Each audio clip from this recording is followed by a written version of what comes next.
an importance in going on auditions, going to the Met Ball or going to any sort of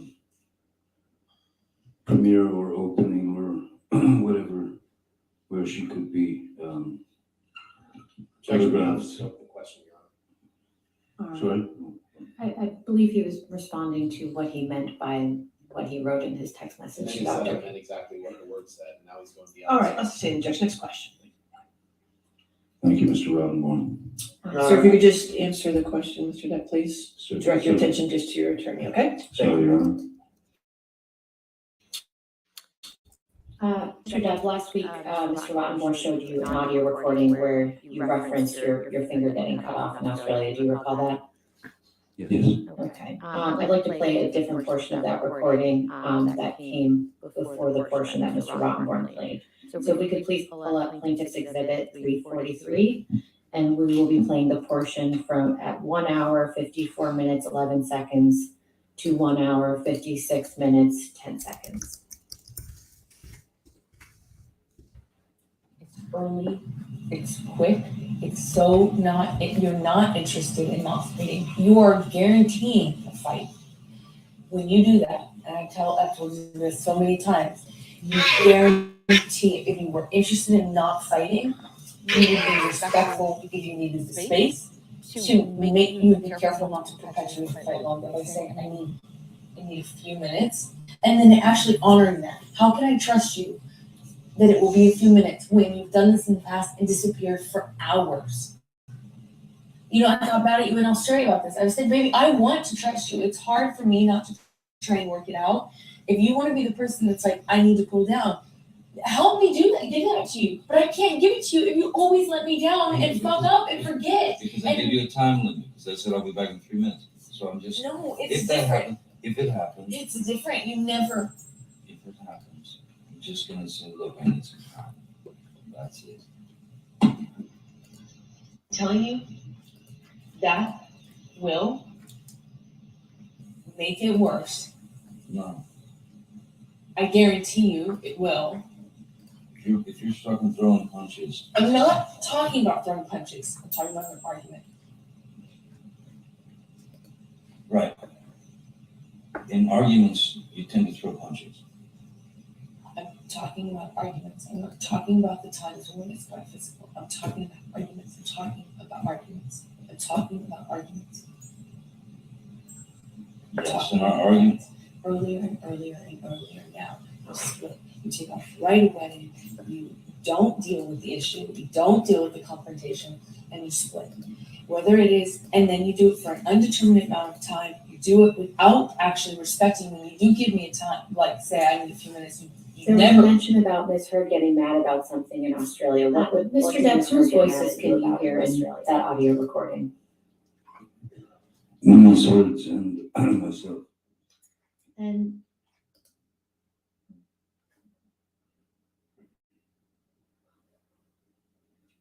there was a mention about Ms. Heard getting mad about something in Australia. What did Ms. Heard get mad at you about in Australia?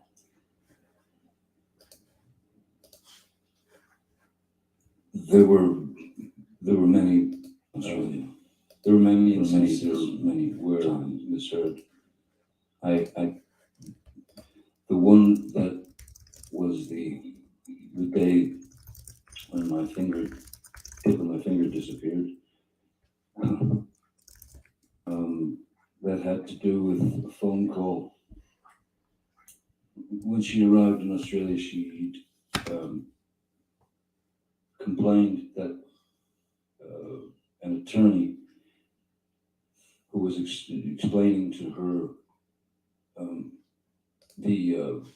Objection, Your Honor, is hearsay as to what he alleges her attorney was explaining to her. That's clearly. We can move on. Your Okay, Honor. yes, ma'am. In the context of this audio recording that we just heard, what to your understanding is Ms. Heard referencing when she says you split? I would excuse myself from the situation. I would try to get away so that nothing escalated. because if given the chance to allow things to escalate, Ms. Heard would take it to the very extreme, which ended up with my finger being chopped off. So I rather thought it was the best idea to avoid things like that. Mr. Depp, I'd like to show you what's been marked as Defendant's Exhibit 272. I believe this is another document that you saw during the cross-examination. Do you recognize these text messages?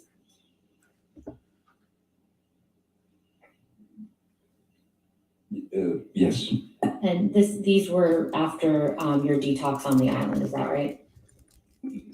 that's correct. Now, where it says here, this was the right thing to do to speed up the process, what are you referring to there?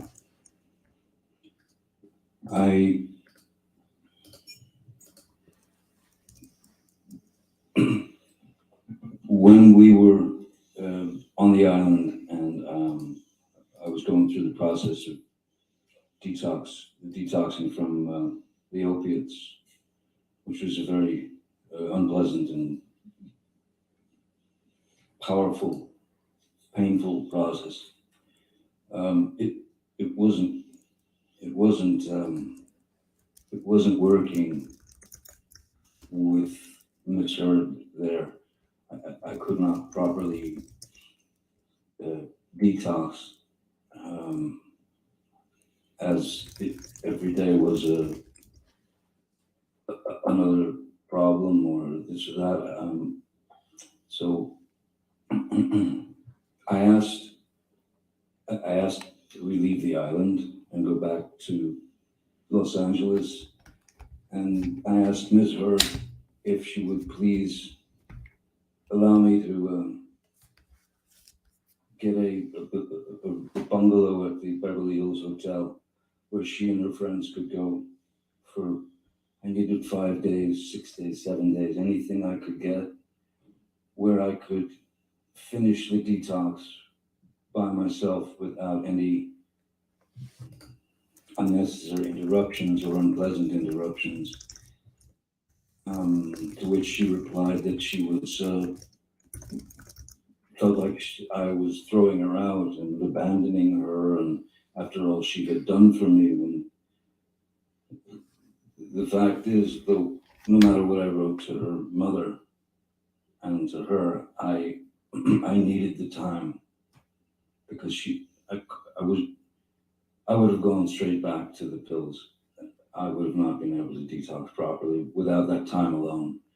And she reluctantly gave me the time. And I sent her and her friends to Beverly Hills Hotel and a bungalow, and went through the detox by myself in Penthouse 3 for the next 5 or 6 days. Mr. Depp, last week, Mr. Rottenborn showed you a video that was taken of yourself where you're slamming some cabinets. Do you recall that? Yes, I do. First of all, where are you in that video? That's the kitchen at a house that I've on Sweetser that I've lived in since mid-90s. And do you recall what you were upset about in that video? Objection leading. Overruled. I don't recall, as I don't know the date of, there's no metadata that I'm aware of for that tape. Also, apparently looking for any metadata is impossible, as it is Your now Honor, owned beyond by. scope of the I'll question. sustain the objection. You want to ask the question again? Mr. Depp, what do you remember, what if anything do you remember being upset about that resulted in what was seen in that video? I can't recall if it was bad news about my mother's health. I can't recall if it was something to do with my former business managers, finding out that they'd taken me for a very nasty ride. I don't recall exactly what it was about. What I do know is that it didn't have anything to do with her. Objection beyond the scope of the question. overruled, I'll allow it. It's fine.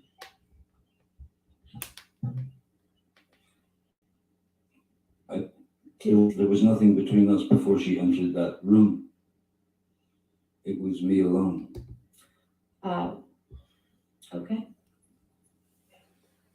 Do you know where Miss Heard was before she entered the room?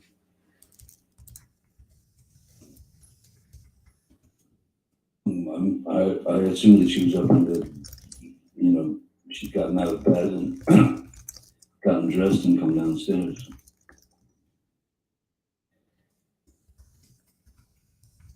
Mr. Depp, earlier today, Mr. Rottenborn played a recording where you can hear Miss Heard seeming to claim that you put a cigarette on her.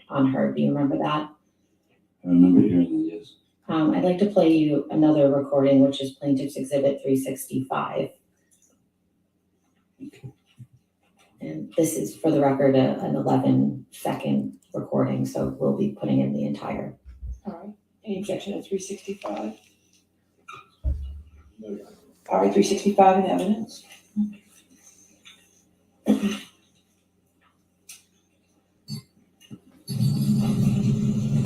Couch. You give me one couch. I gave you 3 other couches. 2 couches. What do you want?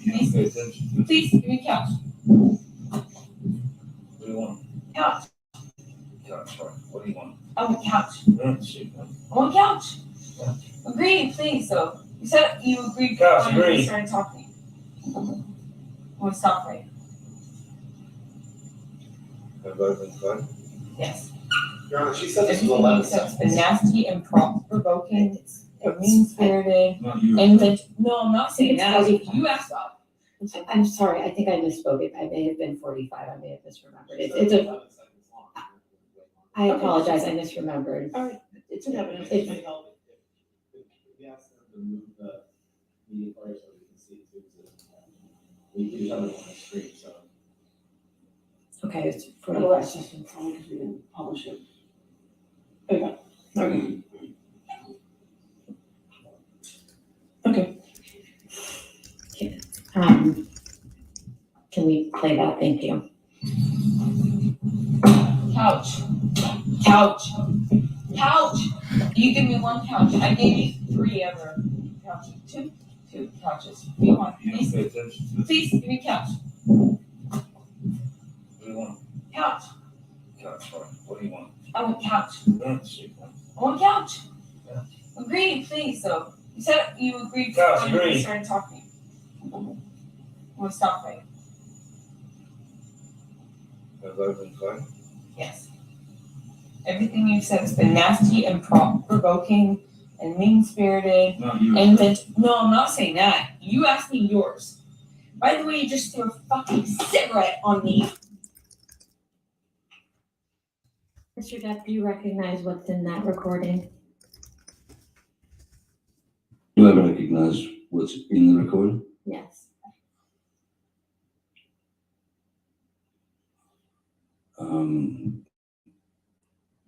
Seems pretty clear that she's ordering me to the couch.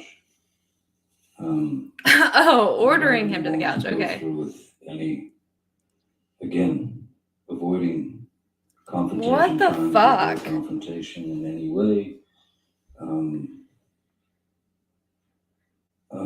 I can certainly say that without hesitation, there's no way under the sun that I would flick a cigarette at her or burn her with a cigarette.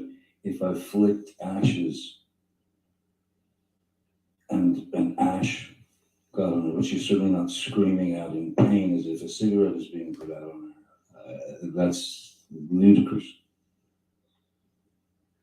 Do you recall the situation that's reflected in that audio recording? I believe that's Montreal, Toronto, which was right after the Venice Film Festival. We were at the Toronto Film Festival.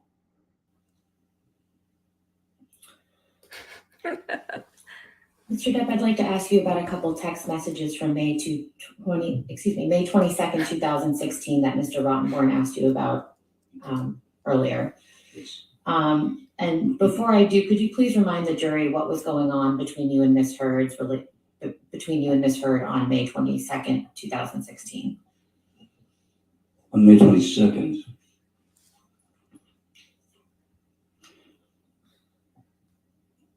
on May 21st,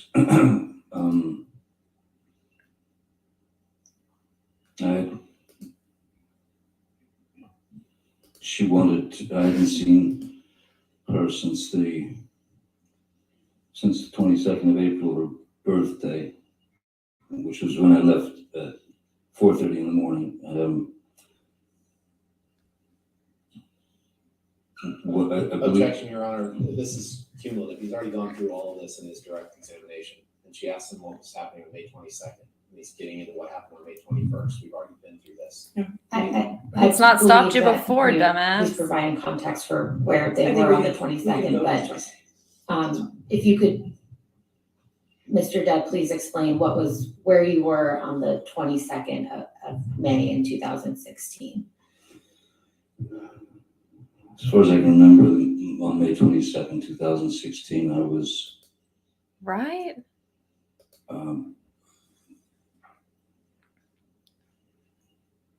preparing to leave for New York for rehearsals and then a tour with the Hollywood Vampires. I was either preparing to leave or I was had left. Could we please pull up Defendant's Exhibit 736, please? And do you recall sending this text message to Ms. Hurd on May 22nd, 2016 at 6:19 p.m.?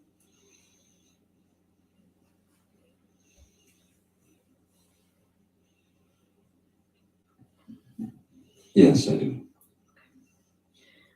What did you mean when you told her nothing I have to say to you should elicit anything but a sense of ease?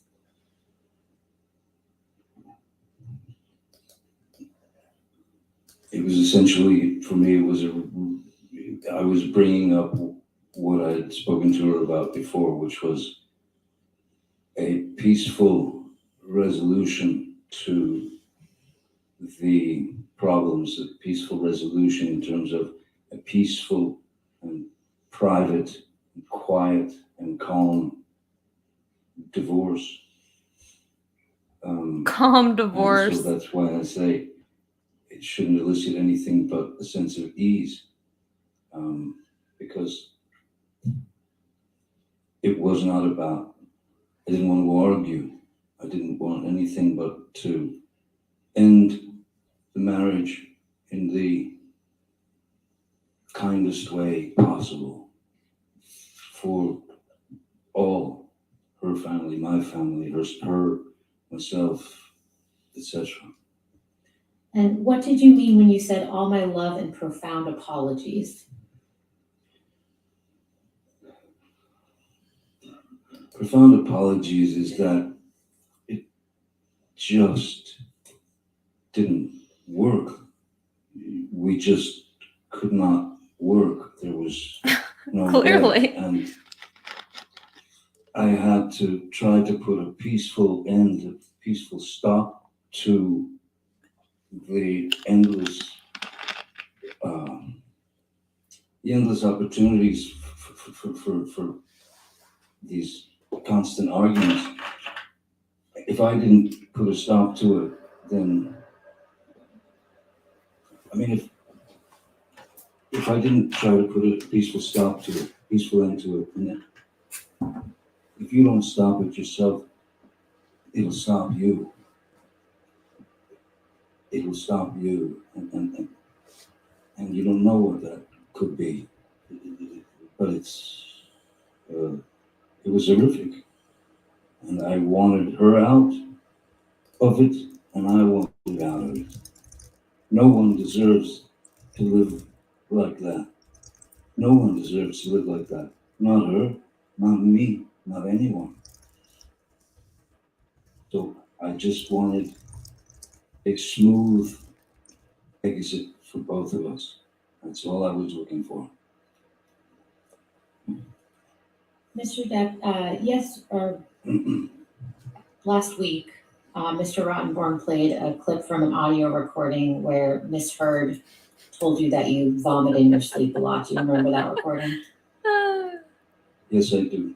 And what's your response to that?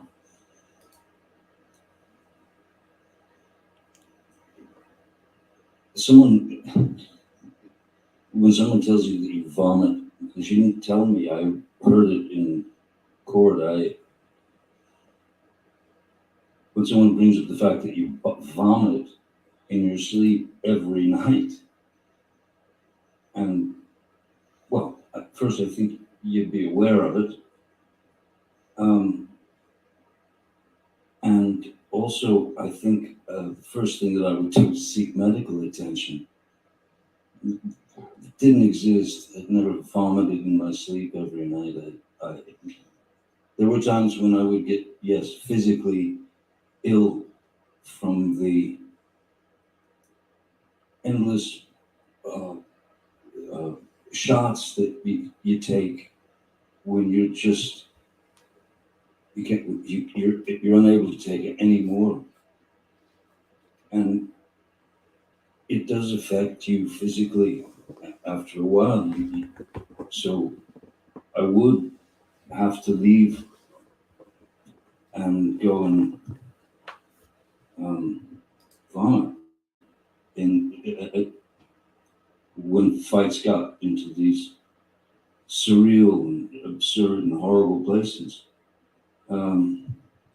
But it still confounds me as to why she would record that. I don't know why anyone would record that. Mr. Depp,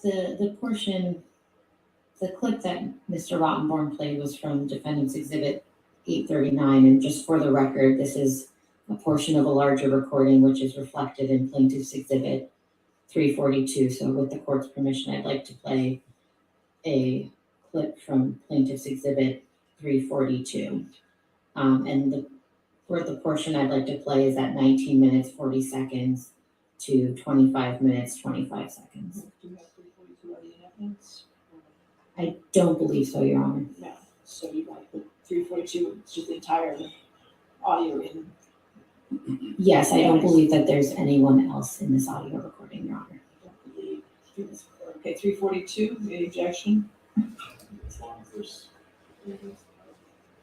We can confirm afterwards, so if Your Honor would, if it's more comfortable, we can put it in as 342A. Okay. What was let's put 342A, what's the part that you're going to? It's 19 minutes, 40 seconds to 25 minutes, 25 seconds. Right, and there's just the two of them, and that's this excerpt. That's correct. All right, that's 342A in evidence, then, thank you. Do you understand why 10 minutes downstairs is serious? Okay. Did you really say? Okay. Plenty of things you've done. Plenty of things you've fucking done. Absolutely fucking done. I didn't ever. Talk with you about it. So anyway, so see you in a bit. Is that what matters? You're lying. Is this what matters to you, your party? Says the girl mad about her 30th birthday. Okay. You're lying. I never let you. And what we're talking about tonight is what? Why? Why are you doing this? You're lying. Why? What is it that is so important always to run away to? Why? Everyone is in town. Why don't you stay? You asked me once not to leave, and I'm asking you. So why every 5 seconds do I'm leaving because there's a fucking movie party I gotta go to? I have never prioritized you behind that. And you, of all people, all this talk about not being that guy, you have done nothing but over the last 2 days but tell me that your movie parties were more important, including the night before last. When I said to you the same thing, stay. so sorry. And then today it takes you 2 seconds. It takes you 20 seconds at most to go, fuck that, I hate you, I don't want to be with you, goodbye, I'm leaving, I'm running away, but I'm not running, I'm walking away. For sure.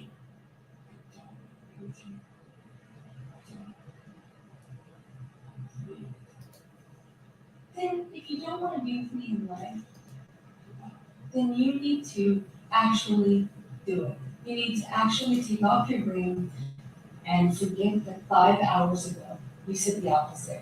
Otherwise, you can't keep throwing that around. You can't keep saying to me that this is something you care about.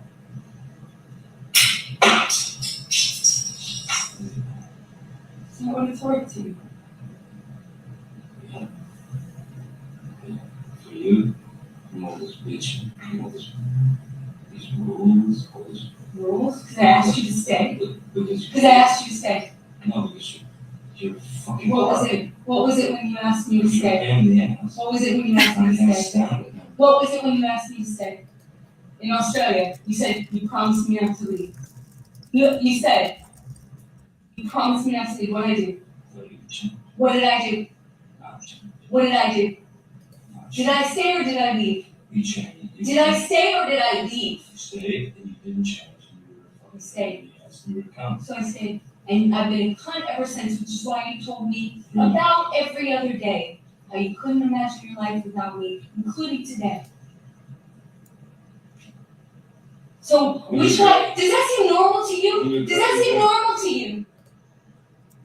You told me tonight that you couldn't imagine your life without me, and now you're throwing your ring on the ground. Does that seem normal? That's how you tell me. That seems sober? Do you seem normal? Your definition of normal. Does that seem normal? You. Does that seem normal to you? Borderline personality disorder. I'm borderline personality disorder now. Without question. When I've been consistent all night saying, don't go, don't fuck this all up. I'm not fighting with you anymore. I've been saying this to you the whole night. I'm really sorry we disagreed. You're not perfect. I said this 2 hours ago. I'm not perfect. You're not perfect. I love you. But we don't have to do this every time we disagree. No, we don't. Please, We do. please, come here. And you have. Please come here. Insult. Please come here. I'm not insulting you. I have not been insulting you. I love you. Johnny, what do you need me to do? I love you. Stop. It's not my ear again. It's not my ear again. So fucking resounds in my fucking brain. You like that? Huh?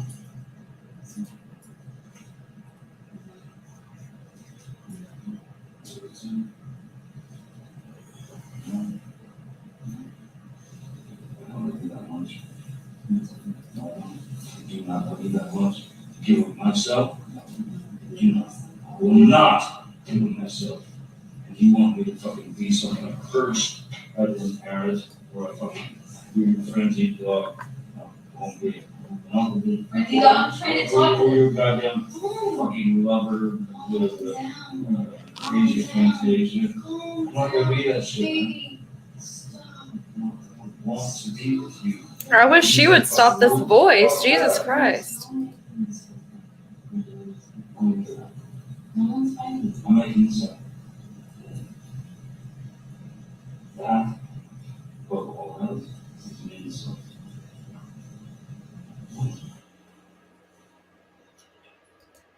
Mr. Depp, what are you and Ms. Heard discussing in this recording?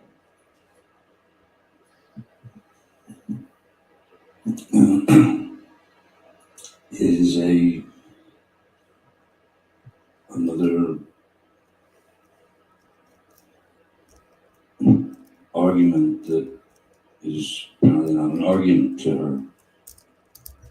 The screeching of her voice, the demand that things go her way and only her way.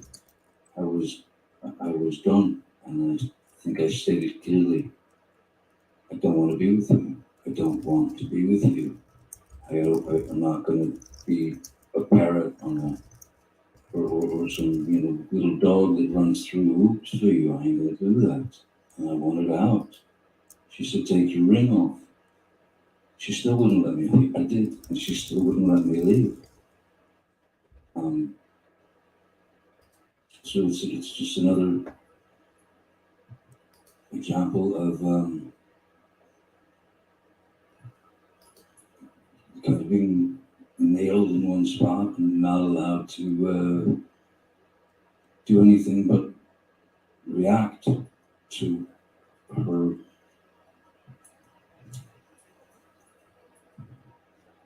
screaming and screaming like a banshee and then telling me to calm down when I had been pretty calm. I thought, Where were you trying to go, if you can recall? anywhere, away. And why did you ask Miss Hurd if she wanted to smack you in the ear again?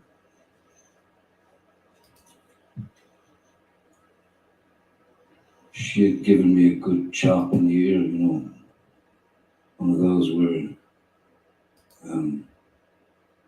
leaves you ringing, and it was not long before that, and so I thought, maybe this will make you happy. Will it make you happy? Would you like to hit me in the ear again? Would that make you feel better? Will that make you stop this? Have you done anything to stop? Outside of taking anything to some physical level, I disagreed with that wholeheartedly. That's not me. It's not who I've ever been. It's not who I'll ever be. Mr. Depp, I'm going to play another audio recording. This is a different portion from what Mr. Rottenborn played for you today. It's DX 598. I believe the portion Mr. Rottenborn played was designated 598B, so this will be 598C. And first, I'd like to play the portion from 31 minutes, 14 seconds to 33 minutes, 4 seconds. The objection to 598C. And then we will go on and play the second portion, which is 56 minutes, 27 seconds to 59 minutes, 54 seconds. All right, 598C in evidence. It builds, right? Like you build, I build, it isn't like in one moment either of us sign a certificate of saying, or like sign a contract or say, okay, now bloodbath. No. So acting as though there's a choice between the two is relevant. I'm not asking you to stay over having a bloodbath. I'm asking you, over walking away. I'm not asking you to have a bloodbath over walking away. I'm asking you to work it out over prolonging it and making it bigger. Right, but at least that's how I see it. Indeed, but if things get heated, Yeah. and it looks like he's going somewhere nasty, and the name calling begins, and all that stuff, I've got to get away. Because I don't want to be ever in a situation again like that. Never. Me too. Me too. Never. So Me too. that's don't freak out if we do have a fight and I walk away. No, we're going to do that. I'm asking you to say when you feel you are also in the interest of working it I out. think it's a good idea for us to take a moment or two, or not a moment, and take some time. Take some time to think by ourselves without being, barraged by each other's fucking bullshit, whatever's. Let's take a break from it, and then come back, try and be calm, and walk through the thing. But I'm not gonna stand and fight with you. I will not. You can call me a coward. I don't You want can call me anything you want. All those names, do it. But I will not do it again. Please don't ask me. Please, can you stop for the sake of this conversation? I'm just saying I won't do it again.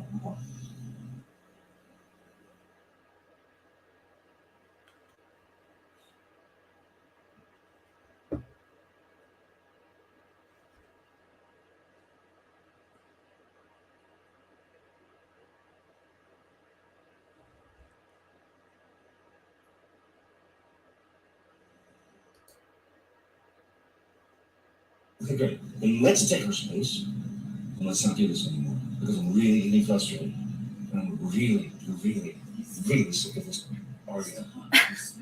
Okay, so let me go and you go and I'll speak to you in a couple hours. Okay? Okay? Why are you saying stop? May I go? Please, it causes me so much stress when you walk away from me with that. It's like you don't understand how much worse you're making this. Please, you're making it worse for me. Okay, I'm sorry for you. Please, I'm only trying to tell you so that you know you're causing me immense stress right now when you walk away like that. There's no reason to be mad. Then say goodbye. I haven't walked away. You're not saying goodbye. You won't let me fucking leave. Let me leave. Stop pushing me! Stop pushing me in the corner and then poking me with a stick and then saying, why are you saying the words you want me to say? Stop poking me! Stop pushing me! Stop throwing me against the wall! Going, what? You don't like that wall? You don't like the fucking wall? Stop pushing me! I said, I need space. I don't want this conversation anymore right now. I need space. And I will take my space. Whether you like it or not, we'll take it. Get that space, honey. You will take your space. But if you keep halting I'm not doing this anything. and continuing, I'm not continuing it. I'm begging you to stop. I don't. Okay, stop. I'm stop. Stop. Now I have to go. Okay? So we will speak to each other in a couple of hours. Okay? I'll give it some kind of revelation makes you feel better. You know? I hope I do too. But we'll just see when I get home. We'll just talk or we won't talk or we'll finish this or we won't finish it.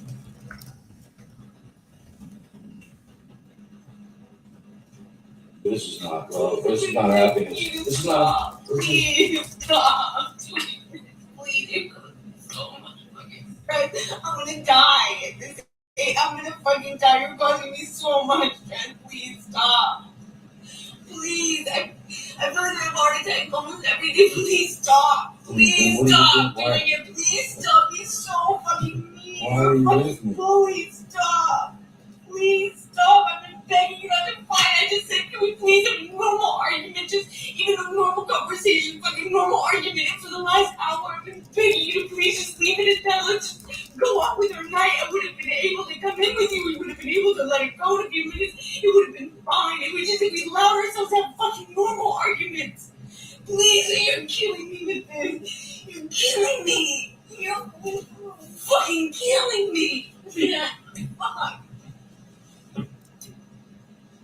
Sean, could you, please, I want you to just go take your medicine or whatever. I'm sorry that I've upset you. No, thank you, Sean. I'm ready to go. Thank you so much. Yeah. Mr. Depp, in the beginning, well, first of all, do you know where you are when you're having this discussion with Ms. Heard?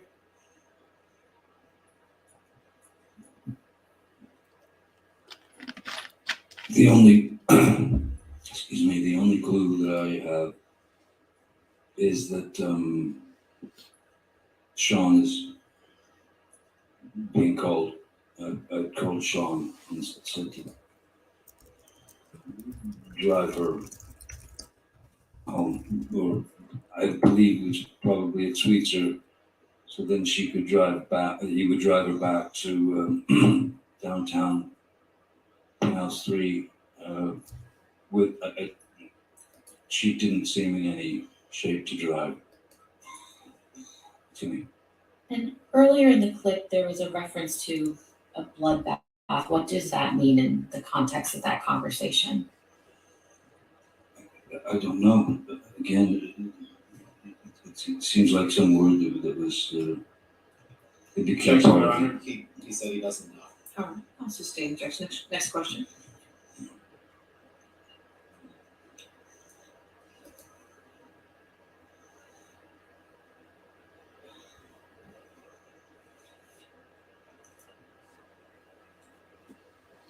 Mr. Depp, at the end of the day on Thursday, Mr. Rottenborn played an audio recording for you where you were heard saying you were going to hurt yourself. Do you remember that?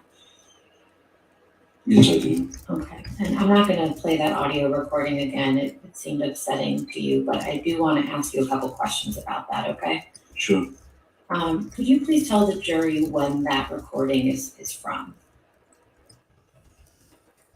That recording is from July 2016. This was a few months after the restraining order had been put on me. I had been on tour through Europe, and then coming through the States, I got messages from Christian Carino, who was both of our former agent, saying that Ms. Heard wanted to meet with me in San Francisco.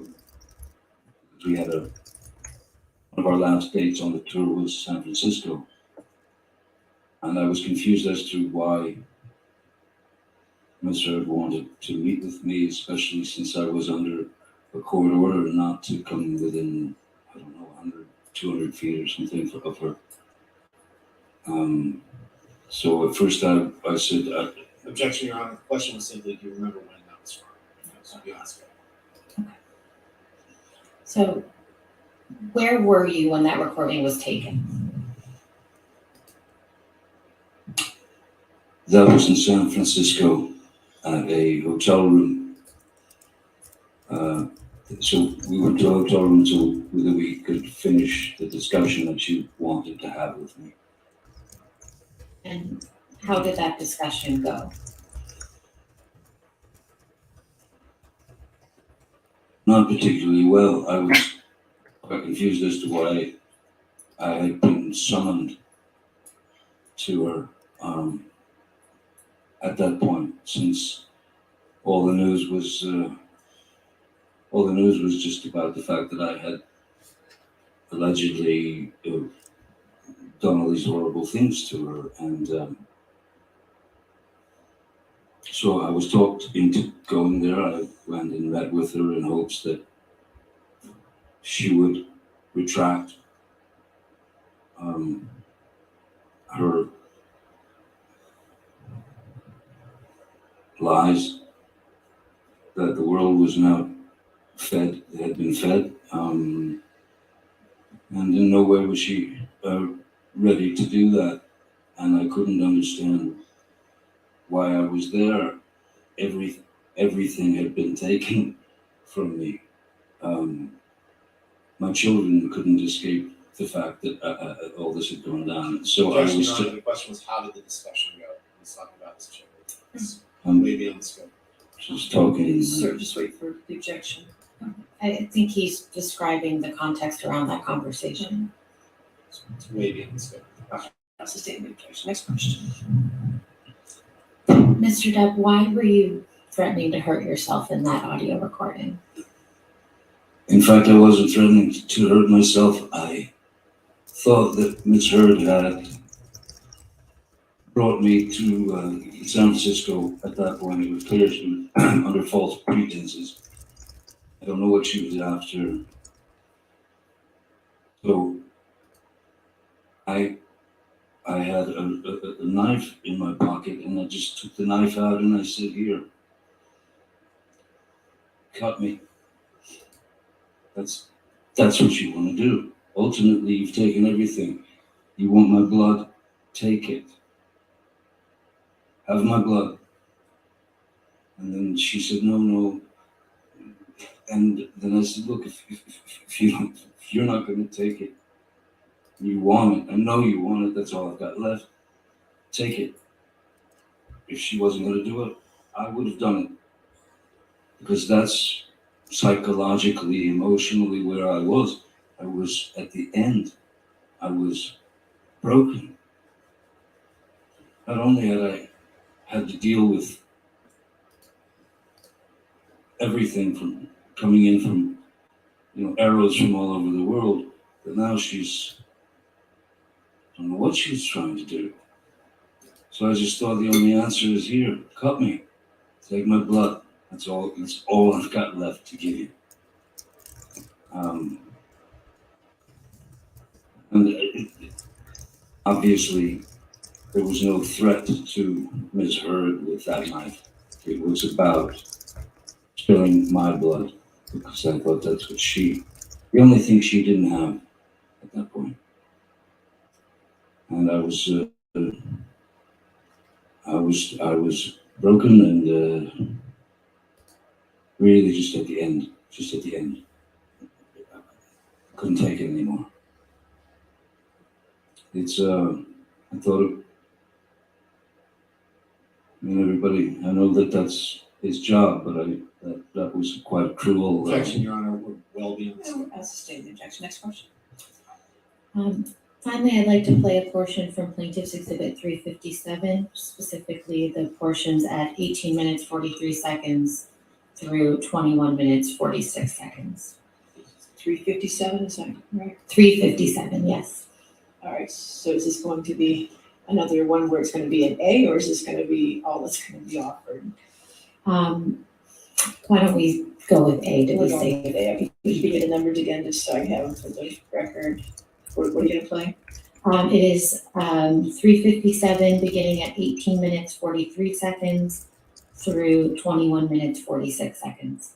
All right, the objection to 357A, or 357A in evidence. It's been going on too long. Maybe you just gotta stop this. Just stop it. I don't know how to get my reputation back. We write a letter together. So, I mean, Saying that we're going to take this out of the public eye, saying that we're going to try and work this out on our own, saying that the media has created such a fucking hateful storm that it's sickening, that we love each other, and that we want to make sure each other is okay. Have we had fights in the past? Have we had this or whatever? Fuck it, they already know all that shit. Don't matter. Here's the deal. no, it matters. You have no idea. Every ounce of credibility has been taken from. I mean, and done so in dishonest way. You know. The abuse thing is we've got to deal with that. Yeah. We got to deal with that, Amber. Anybody, my credit is my credibility. You know what? And why did you put that out there? I did not. You forced me. Your team forced me to by going on the offense. I didn't force you to. I promise. Look up the timeline. You think everything. Forget it. You don't believe what I say. You don't believe what I say. But I did not choose this. You got every step of the way. And then often. I did not put this anywhere. I didn't. Let me talk to the fucking dean. I did not call the cops. I think this was me. I called the cops. You told I would call the cops. I did not call the cops, and I did not give them any statement when they came. I've been trying to protect you. You told IO to call the cops. When you don't know what was happening? Yeah. Oh, I'm sorry. Because the last time that's not crazy between us, I really did think I was going to lose my life. And I thought you would do it on accident. And I told you that. I said, oh my God, I thought the first time. Amber, I lost a fucking finger, man. Come on. I had a mineral can of mineral spirits thrown at my nose. I feel that these young people, they get to the fair fight and see what the jury and judge think. Tell the world, Johnny. Tell them, Johnny, that I think that I'm a victim to the next time. And Yes. I know it's a fair fight. To see how many people believe or side with you. It doesn't matter if it's fair fight my ass. Exactly. Because you're. I'm so glad they played that. Mr. Depp, when did you have the conversation reflected in this recording with Ms. Heard?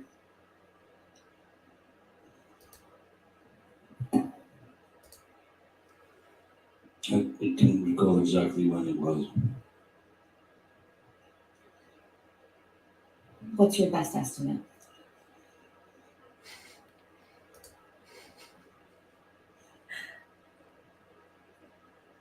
My best estimate is that it was long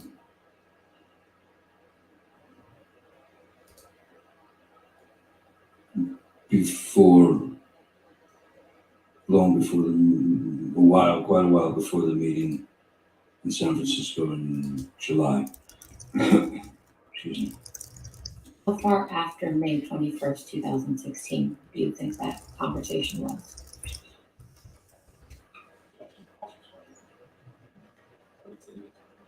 I'm asking for his best estimate.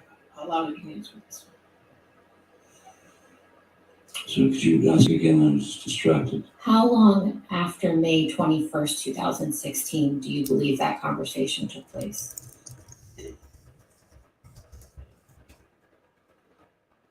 I would say that it was not too far, maybe a couple of months. It was far enough to where the world media was already bombarding me. So it was an attempt to try to make all the This is the next question. What are you referring to when you said you and Miss Heard will write a letter together? was trying to make a peaceful settlement. And what are you referring to when you say you lost a finger?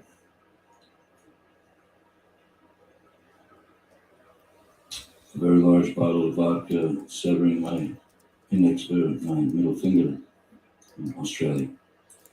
And what were you referring to when you said a can of mineral spirits was thrown at your nose? One of the arguments on the island where Miss Heard had been howling at me with some argument, and she picked up a can of mineral spirits about yay big and heaved it at me, and it struck me on the bridge of the nose and the forehead. And what did you say in response when Miss Heard said, "Tell the world, Johnny, tell them Johnny Depp, Johnny Depp, a man, I'm a victim too of domestic violence"? I said, yes. I have nothing further, Your Honor. Sir, you can have a seat next to your attorney, please. Thank you. All right, your next witness. And King? Somebody gonna go get Mr. King? Okay, so we are done with Johnny. That means we're done with Johnny unless Amber calls him up during her section. So we are done with Johnny unless he gets called back up as a witness by Amber's team.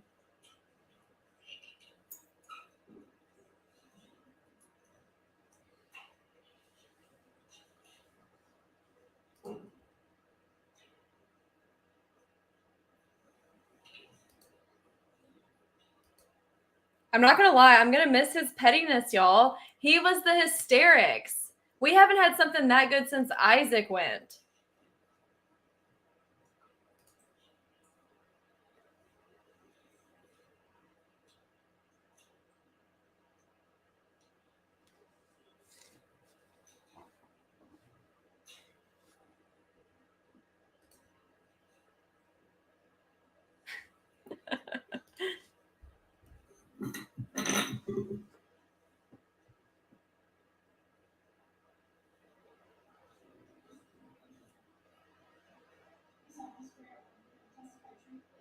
Oh, we're getting a live one here.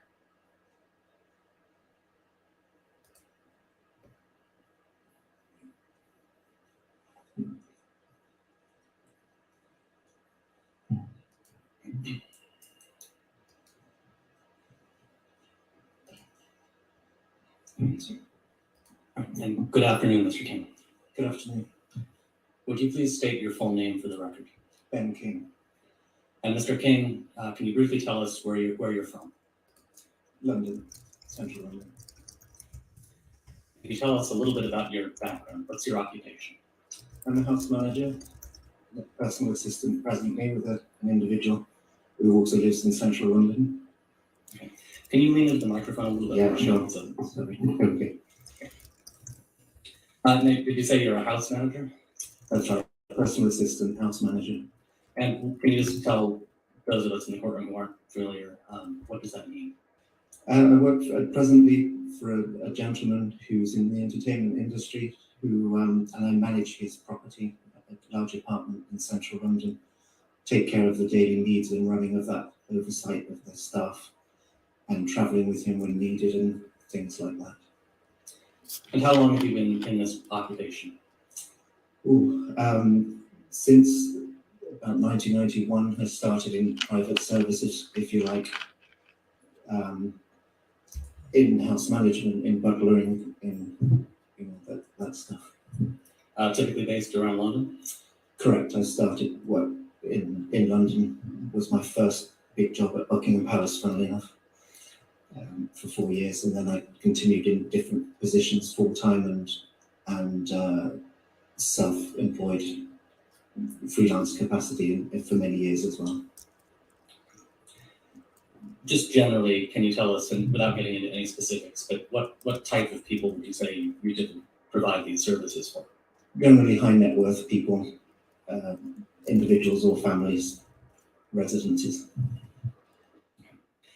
Are you familiar with the plaintiff in this case, Johnny Depp? Yes, I am. And how are you familiar with Mr. Depp?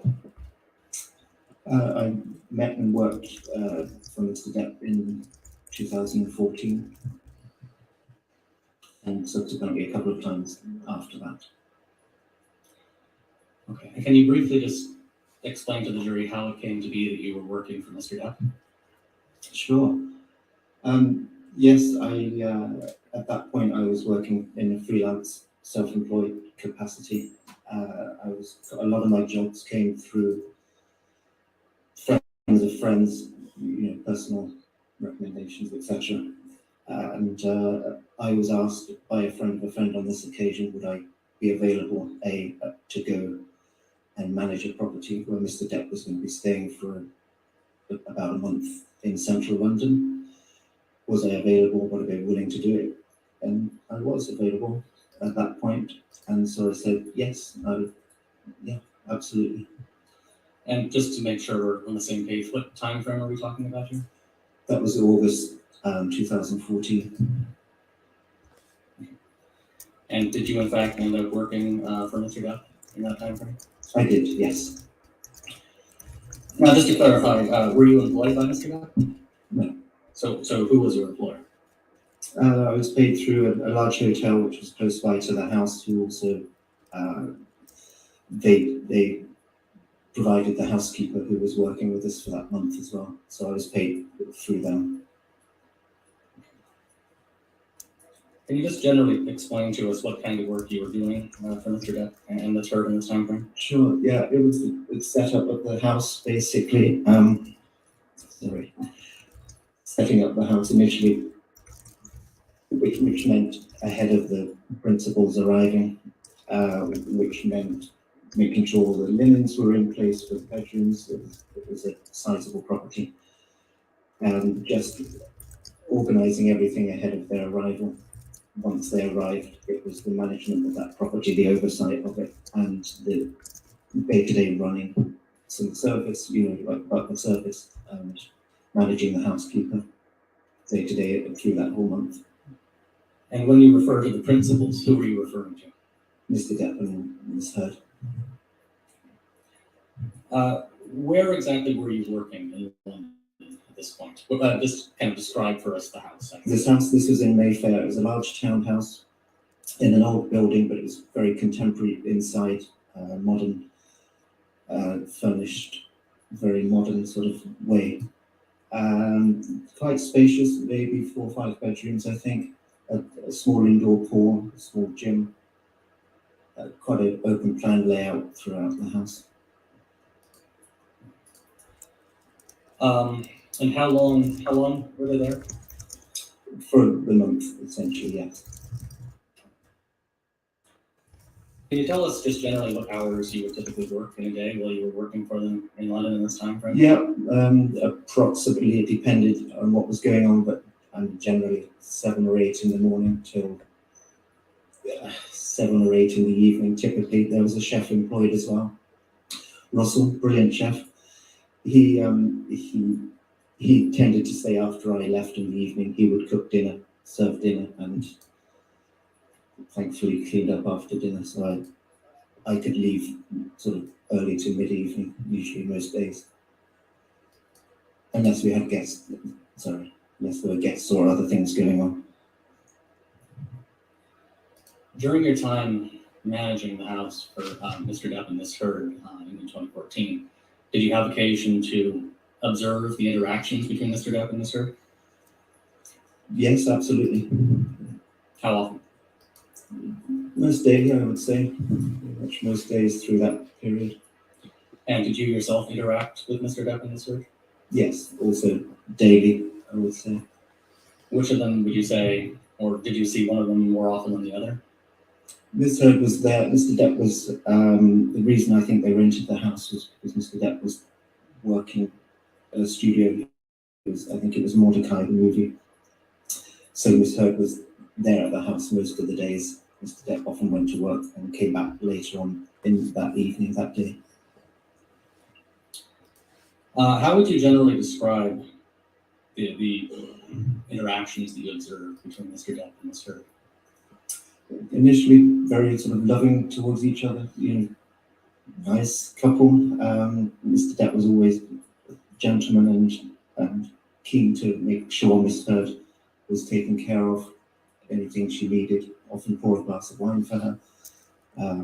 Just nice, pleasant. How about your own interactions with the couple? How did you get along with them both? I think very well. They were really open to me, and I mean, my background's quite formal, so it was quite an informal setting. I was able to ask questions to either of them. Miss Heard especially, really helpful to get information about what time they wanted dinner, basic stuff like that, or anything. It was good interaction all the time with the both of them. Now you mentioned wine. Can you tell us to what extent did you observe either of them consume alcohol over the course of these 4 weeks? Sure. When I started that job, or when I was taking that job on, I was told, I think by Mr. Depp's assistant, that he was. Can you answer without telling what you were told? I was made aware that Mr. Depp was.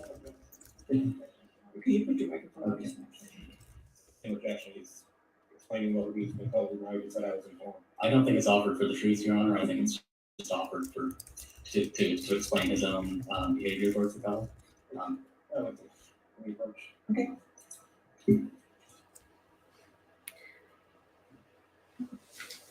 Put another tally down for time wasted on their part.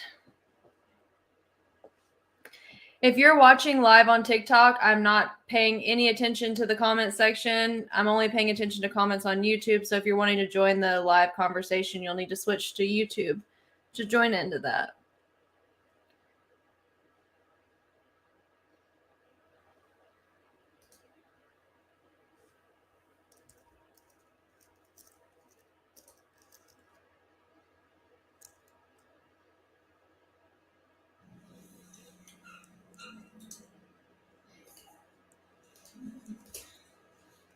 All right, so Mr. King, moving past the conversation, we're going to touch on that.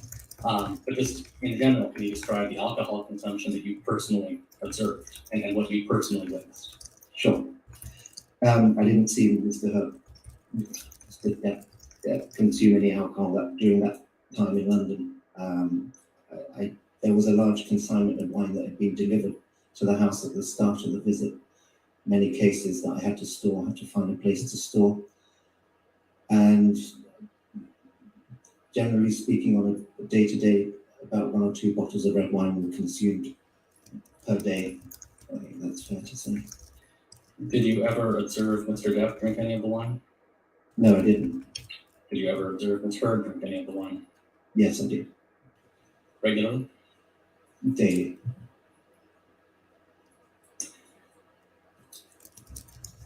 Now, I think you already testified that you observed interactions with Mr. Depp and Ms. Heard, and you generally found them to be friendly. Is that fair? Very much so, yes.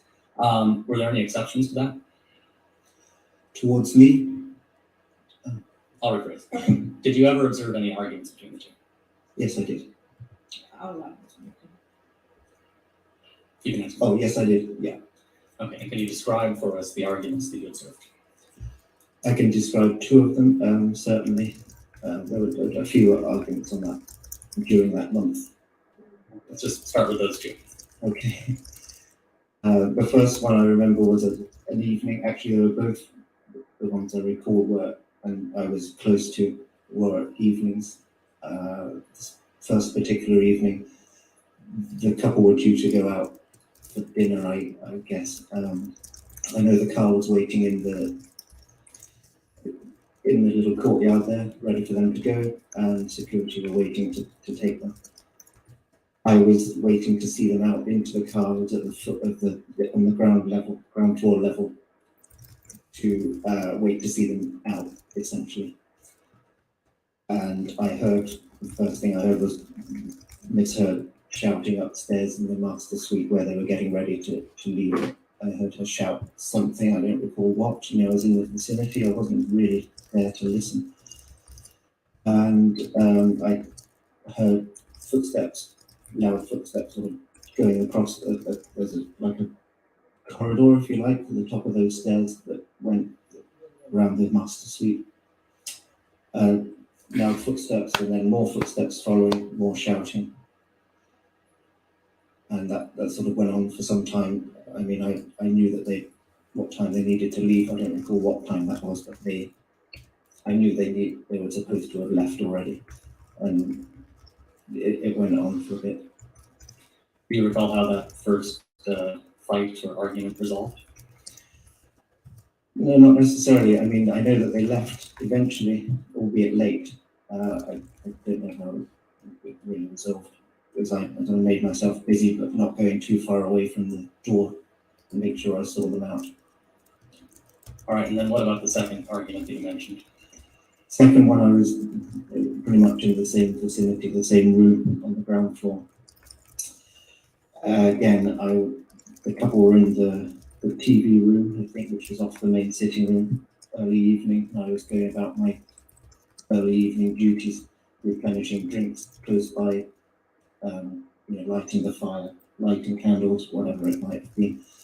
I was close enough to hear Miss Heard say, "Why did you take your hand away from me, Johnny? Don't you love me anymore?"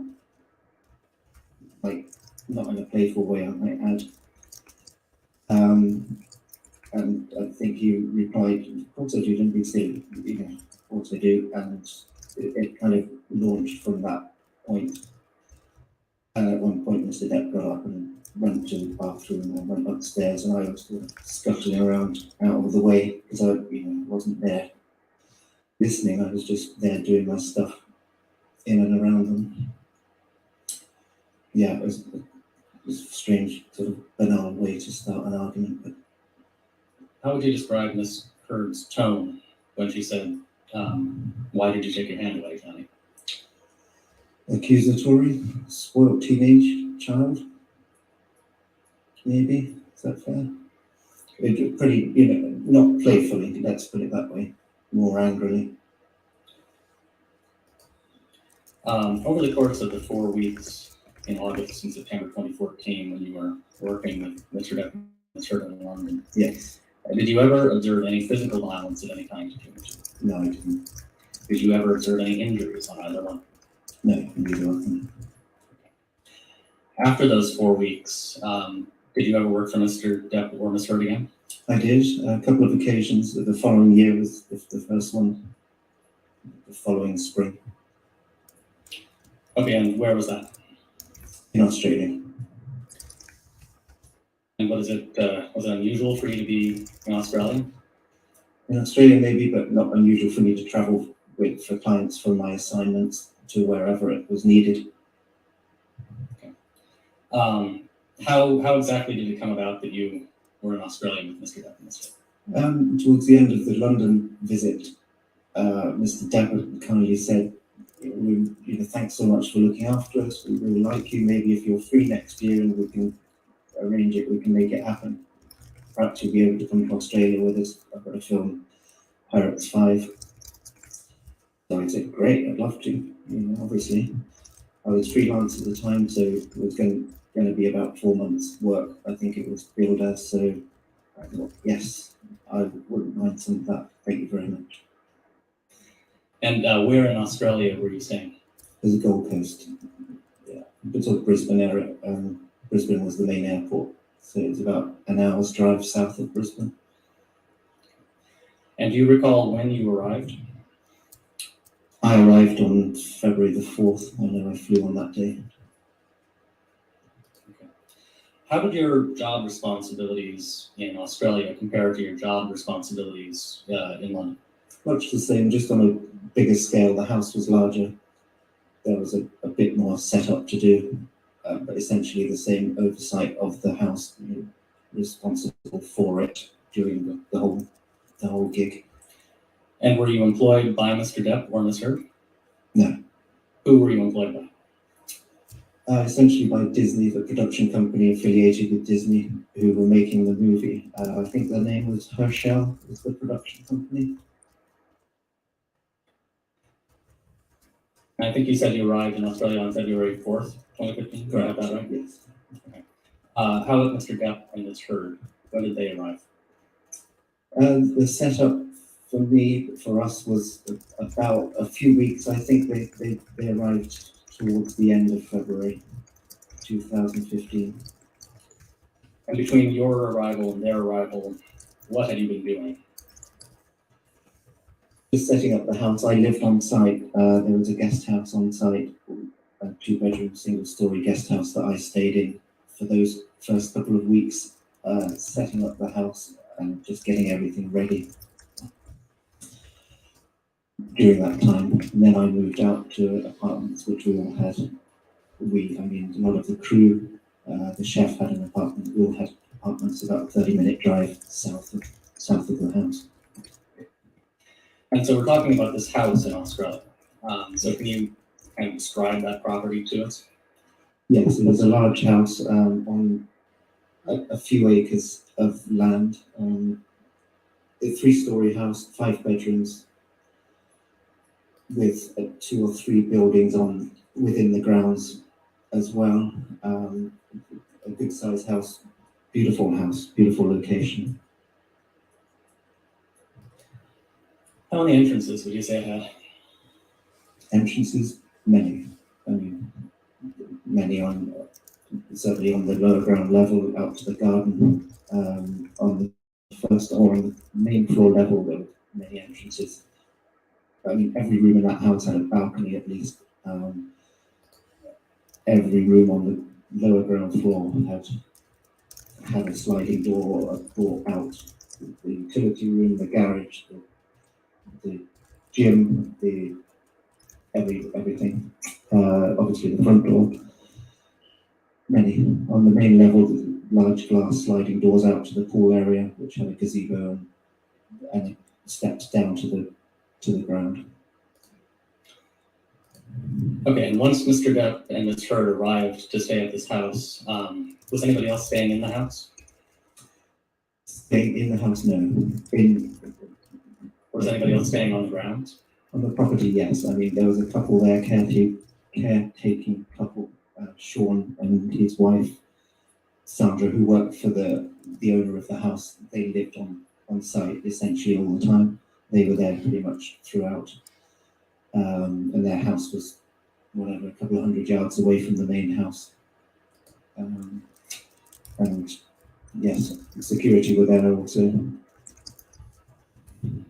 All right, sticking with the caretaker just briefly, about how long would it take would you estimate it would take to walk from the main house to the caretaker's house? Under 5 minutes. I mean, yeah, no more than 5 minutes. And then you mentioned security. What was the security setup? Security was set up by Jerry Judge. They were employed. They stayed in the grounds for the duration. They didn't come into the house. They had a little sort of shack round by the perimeter wall, where they would start their patrols from, walk around the grounds, around the exterior of the house at certain times of the day, write their reports, and go back and stay in their shack. And how many security guards would be on site at any particular time? I think one in the day and one in the night, so they did 12 hours about, as I remember it. But it was 24/7? Yes, definitely. Do you know whether those were local employees or were they regularly I employed? believe they were Australian, yes.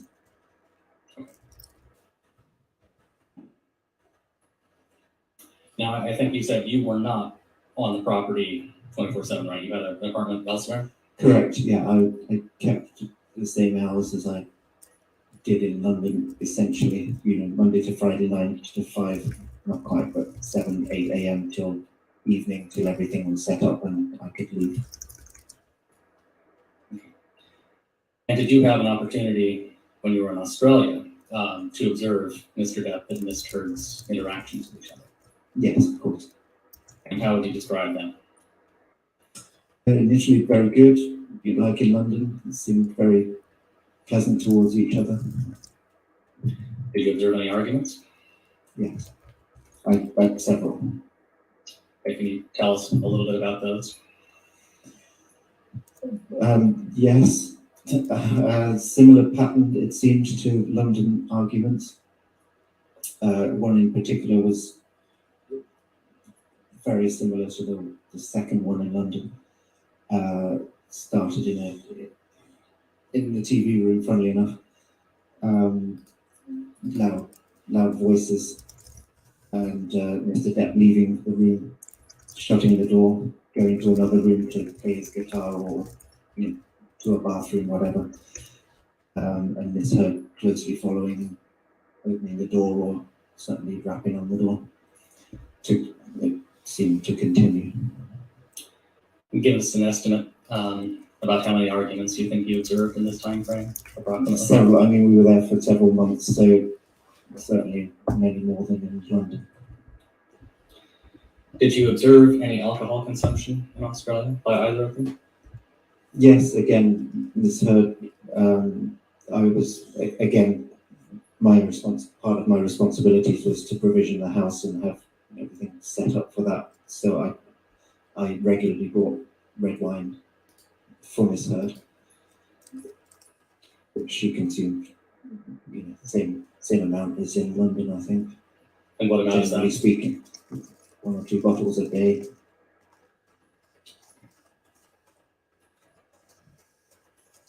Did you ever observe Mr. Depp start any arguments with Ms. Heard?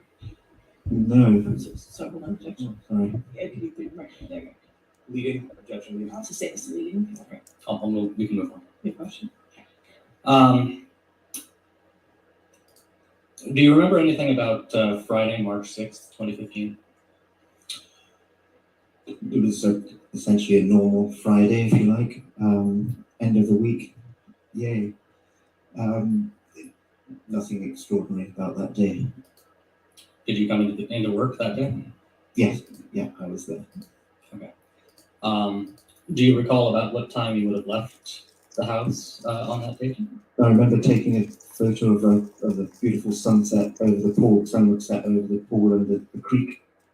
I took a photo of that around early evening, so 6:37. I would think I wouldn't have left much later than that. Was Mr. Depp there when you left? I don't think so. I think Mr. Depp was at the studio still on that day. I can't remember sort of seeing him to say goodbye. Have a good weekend. How about Ms. Heard? Do you recall if she was there when you left? Yeah, she was. Did anything unusual happen that weekend? Yeah, I would say something pretty unusual happened. Can you tell us about that? Yeah, they can. Foundation. All right, foundation, we're on foundation. At some point, did you become aware that something had happened between Yes. Mr. Depp and Mr. All right.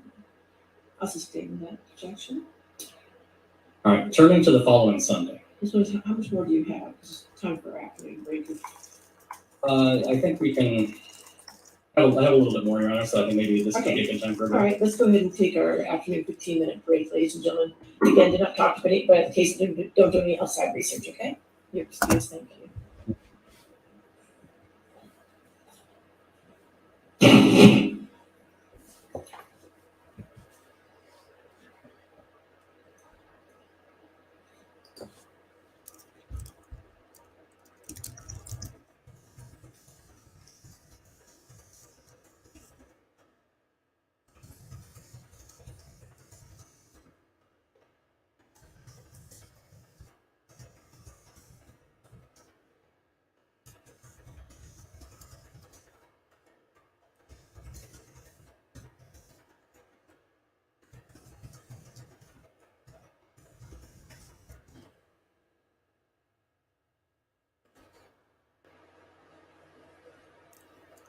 Okay, so it's gonna be a 15-minute break. Everybody do a stretch.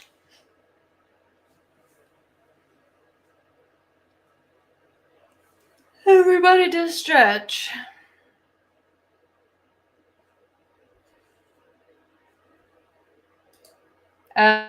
Samantha, I'm not sure anyone thinks that you would not do.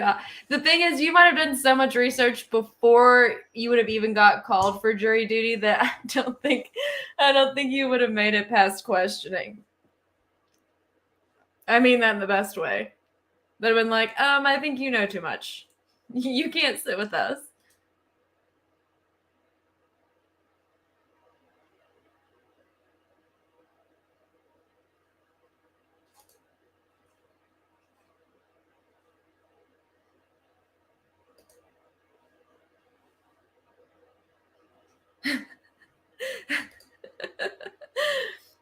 Yeah, probably.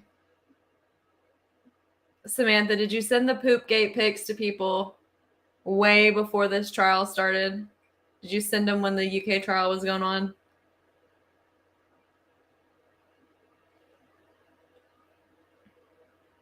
Must be dismissed.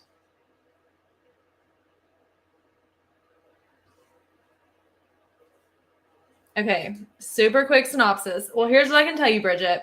This morning, you did not miss jack shit. I'm not, like, back me up. They asked, like, what, maybe 10 questions. The entire morning was basically sidebars, digging for papers. No exaggeration. They asked maybe 10 questions. You missed essentially nothing. And then Johnny got up there and finished his testimony, and now we're at where we are. And basically all of his testimony was stuff that we'd already gone over in the previous days. You truly did not miss much of anything.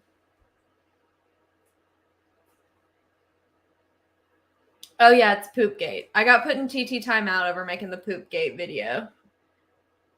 But that's fine, because YouTube's gonna be where it's at after that.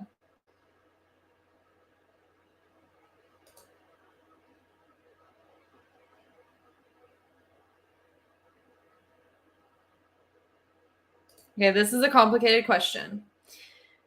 So, what's the most simple way to put this? You can take the bar in multiple states and be licensed in multiple states, but you can also get permission. So, like, on Murder Trial for season 2, there was a Harvard law school graduate who was on the team who was getting basically, like, permission to help on this case, even though barred in different states. So, like, if you pass the bar, and also California laws are very different. Like, you can go to law school online in California. In California, you can also do this thing where you basically clerk with an attorney for 2 years, 2 or 3 years, and you can take the bar and do, like, minimal schooling. You can't do that in other places. So California has its own situation, but you can be licensed in multiple states. You can get the little exception for one little thing, but yeah, no, they couldn't just say, like, anybody just come over and work on it. And you wouldn't want that anyways, because every state is different, especially if you're going from California to Virginia. There's going to be things that are very, very different. And you want someone that knows the area, knows other legals in the area, so that you get the vibe. And like, it's best to get at least primarily a local attorney. You could have outside assistants come in and help, like, you know, like the case that we'll do season 2 of the podcast with. They had 2 local attorneys and then a Harvard attorney on the team.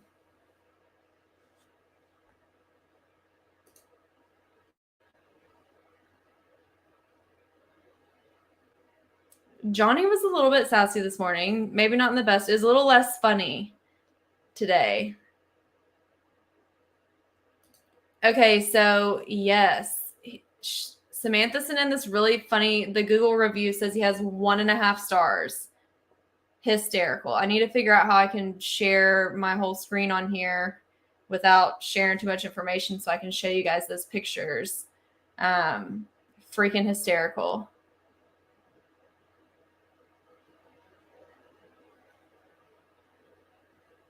Yeah, this morning was not good. Why is this trial in Virginia? So they found out that the Washington Post, their online server, was located out of Virginia.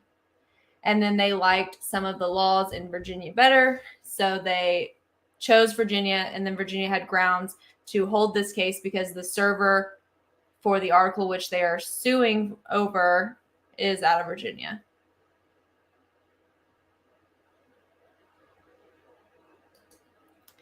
Nikki, you watch the Kardashians, don't you? No shade, just asking. Baby bar, definitely Kardashian term. Because I was like, the first time I heard that, I was like, what the fuck? But yeah, they do things a little differently in California for sure, for sure.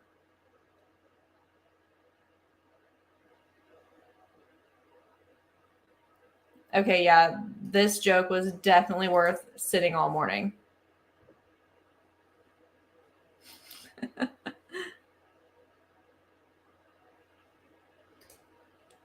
100% agree, Nikki. 100% agree. Yes.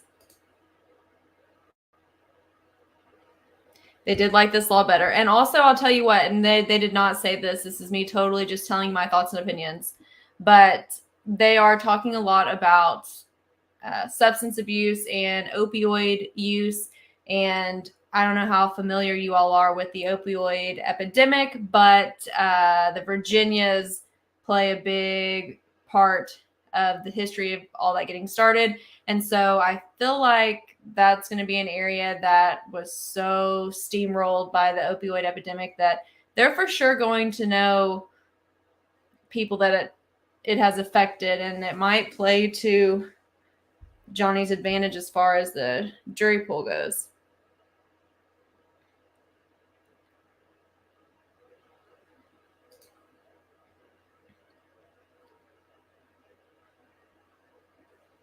Yes. So the article, the Washington Post op-ed, it's an opinion editorial piece. And that's why the op-ed opinion editorial piece.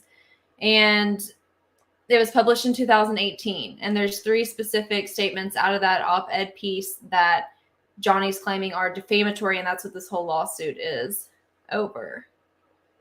TikTok, again, I cannot see any of these comments. I'm not keeping up with the TikTok comments. If you want to partake in like the open discussions, you can switch to YouTube Live. But I'm on TikTok Live, but I'm not able to keep up with the comments with the phone turned sideways and watching YouTube as well. Where was I?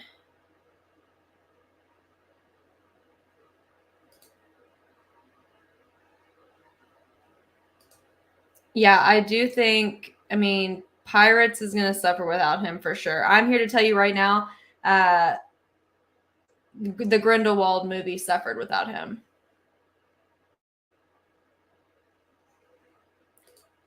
So trials take a long time to get there to court anyways. So right now in Arkansas, there's cases that are 2 years behind. Easy. easily 2 years behind because of COVID. And it also can take up to 2 years to go for a case, even if the pandemic wasn't a play. So combined, they could have spent 2 years getting ready for this case and then had COVID hit. And so it makes sense that it took this long to get there. Okay, so it's not illegal to be an addict. Of course, like you can get in trouble for possession, and we won't get into all that. But it's not actually like illegal to be an addict.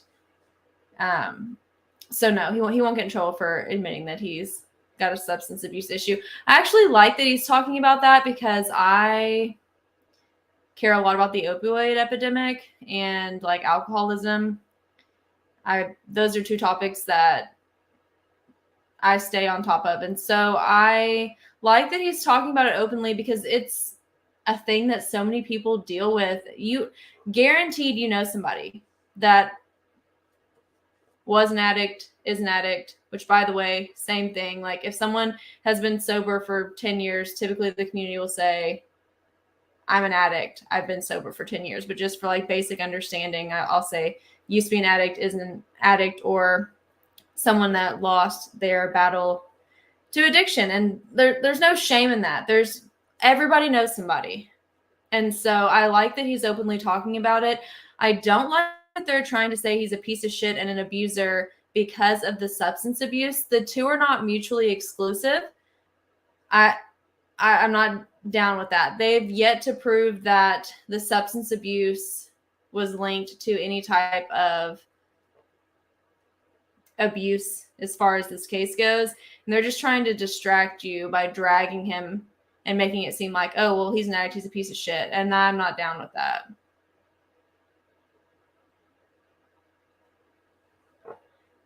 Australia, I hear on TV that Australia said he could be facing charge. Well, Australia has no jurisdiction over Johnny Depp's, like, right now. Now, as far as Johnny Depp, I didn't look at it, so I don't know what they're saying. Are they saying he's going to face charges for what? I don't know Australian law, but I mean, it's not like he filed a fake police report and, you know, they're going to arrest him for having used drugs in Australia. I don't know.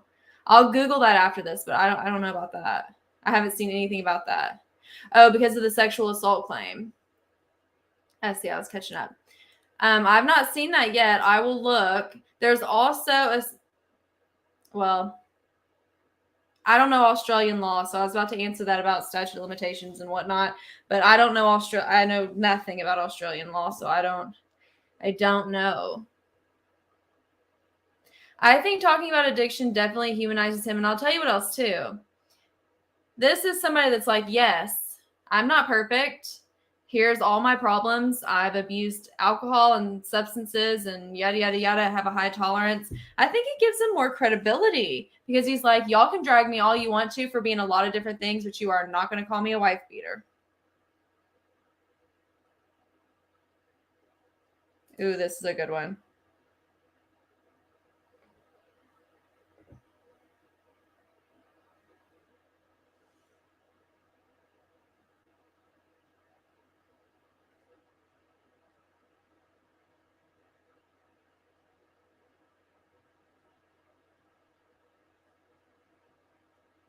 This whole thing annoyed me. I'm like, did y'all drug test it? Can you tell that there was drugs in there? Do you have proof that they're like, that shit was so annoying.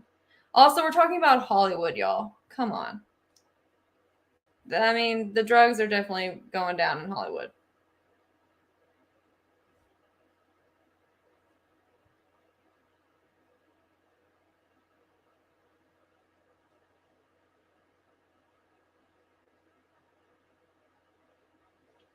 Amanda, I just saw your comment and congratulations on that. That's amazing. Amazing. I have a lot of friends that have substance abuse and alcohol issues. I've lost several friends to the opioid epidemic. So it's horrible. It's horrible. It touches everybody. And if people think that they don't know someone, then they're just not paying attention. It's terrible. But 13 years is amazing. Amazing. And withdraw, yeah, when they played that audio clip, I'm like, did they think that was helping Amber? Because he sounded like a wounded animal. It was absolutely vile to listen to. And she's just laid back recording it. And they thought that that was helping her case. I wholeheartedly disagreed with that. TikTok. Well, here, let me do this. There you go, TikTok.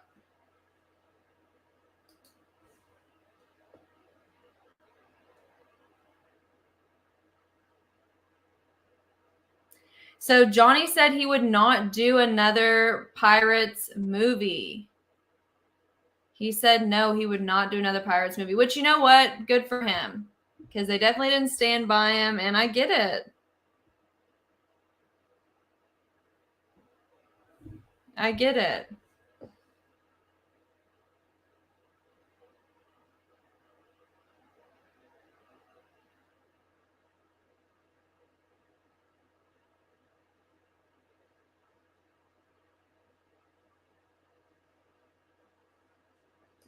Yeah, I think the honesty about the drug use, and here's the thing. So if you were wondering, like, why are his attorneys bringing all of this up? Because he's up, he's up.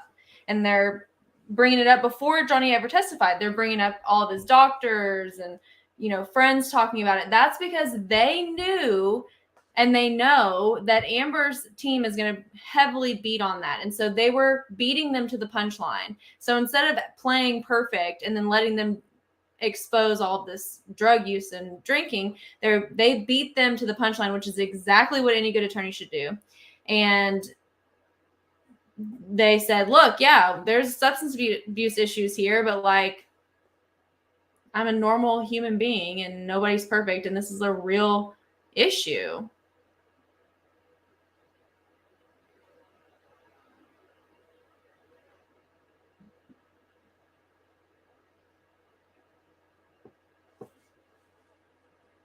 Steve-O, I forgot about Jackass. What a show. Can you tell I'm a 90s kid?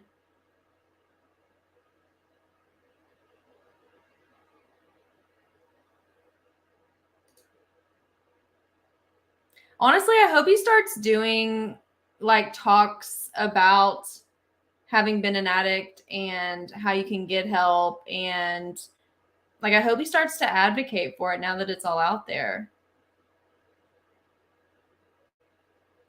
The alpacas being outside is hysterical. I saw on local news, I had a screen up that had local news and they had them on there. People bringing alpacas. Hysterical.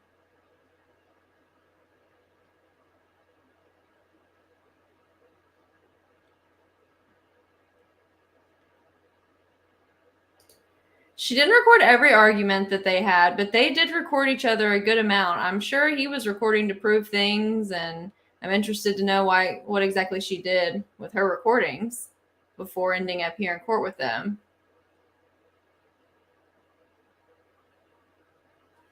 His team is doing a really good job. Her team, I'm not that impressed with.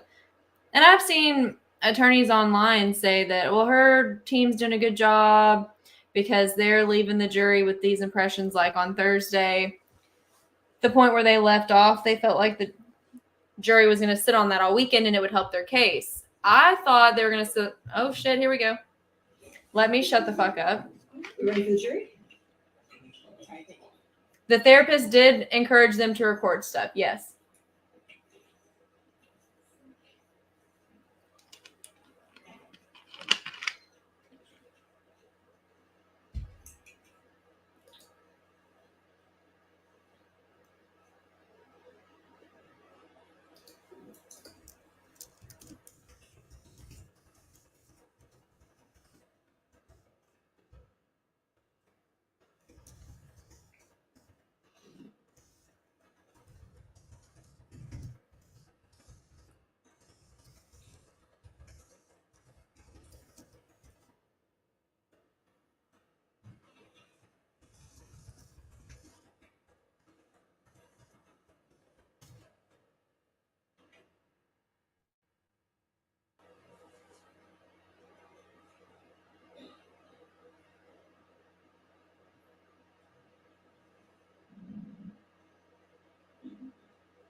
All right, and your next question, sir? Thank you, Your Honor.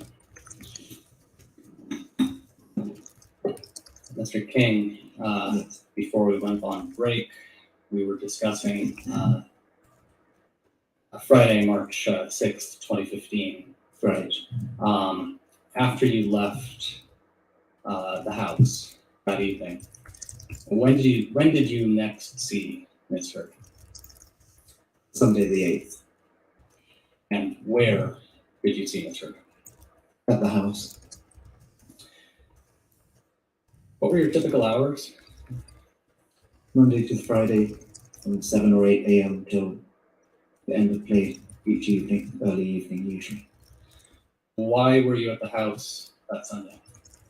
I was called to the house by one of Mr. Depp's assistants. And about what time did you arrive at the house? Around 2 o'clock, 2:30. Who was there when you arrived? Debbie Lloyd was there. David Kipper was there. Amber Heard was there. Jerry Judge was there. And I think by now probably everybody's familiar, but can you just very quickly say who those people are? Sure. Debbie Lloyd was a nurse. David Kipper was Dr. David Kipper.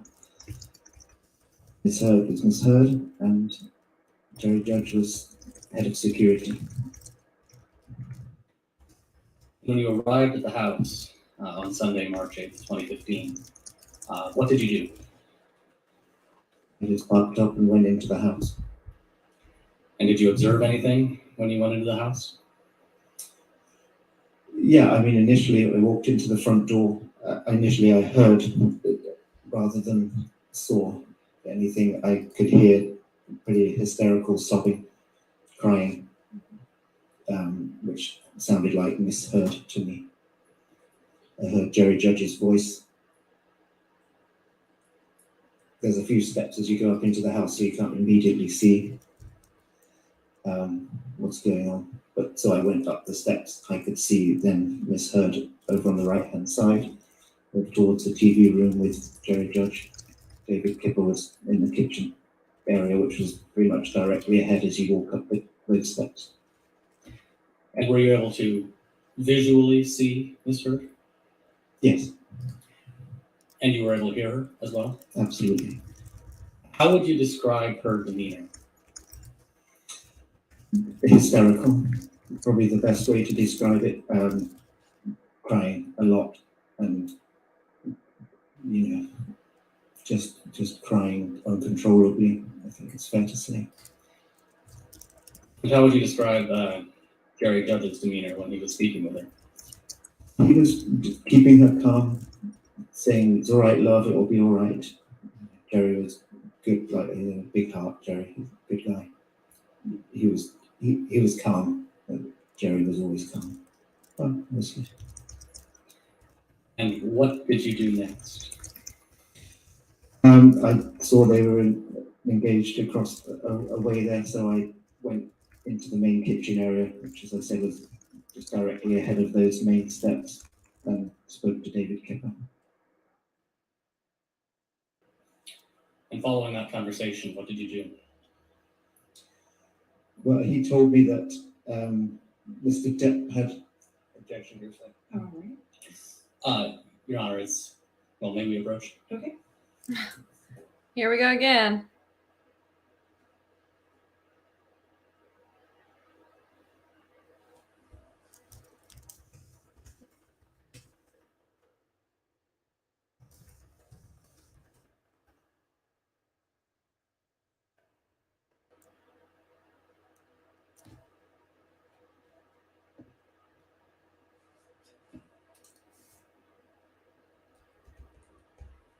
Marking this down as more wasted time by her. I swear they wasted basically the entire morning.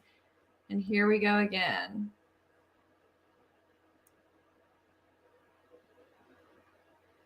How do we feel about this judge?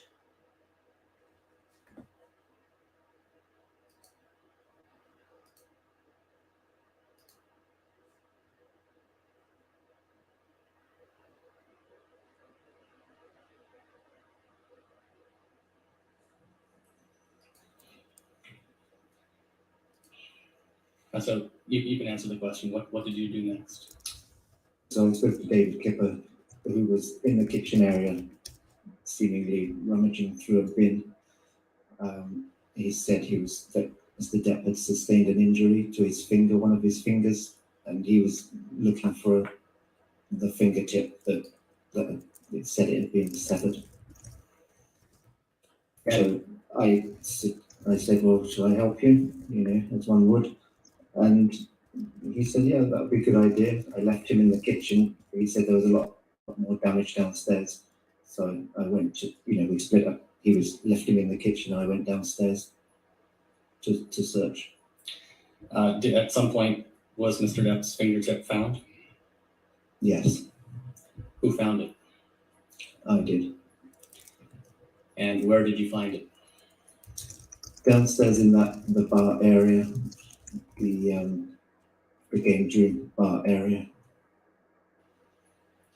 So can you walk us through how you found it? Yes, so I walked down the stairs. There was a bit of damage down the steps. That a big chunk had been taken out of the marble staircase. On my way down, remnants of what looked like a plant pot or something around it smashed. Walking down into the bar, I could see the damage that Dr. Kipper had told me about.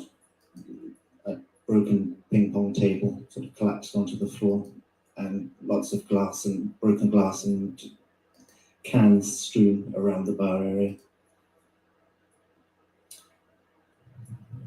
And where exactly was the finger in the bar area? Directly below the bar. The bar was set up like a conventional bar that stuck out from the wall, and with a marble top. There's a big chunk out of that as well, like on the staircase. Directly at the end of the bar, there was a scrunched up piece of kitchen paper, if you like, tissue, with lots of blood around it, on it. So I thought that was probably a pretty good place to look.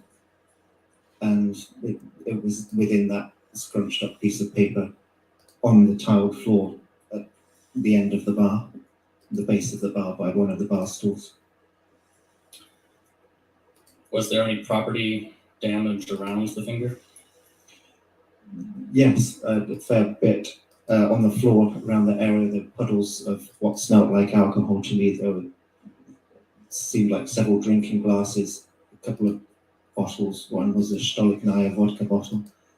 And at the end of the bar, as I said, there was a big chunk out of the bar itself, the bar marble top. At the end of the bar, there was plaster damage right at the end of the bar on the wall. Behind the bar, it was smashed and cracked. There was a blue mirror that stretched that whole span of behind the bar. Lots of cans again behind the bar on the floor.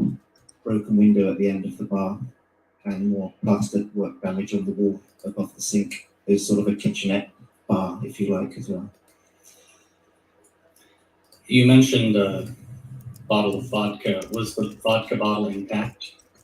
No, nothing was really intact. The top of it, the top of the bottle was like, it had a label on it, which is how I knew it was a Stolichnaya bottle. It had that sort of squiggly S, sort of yellow top.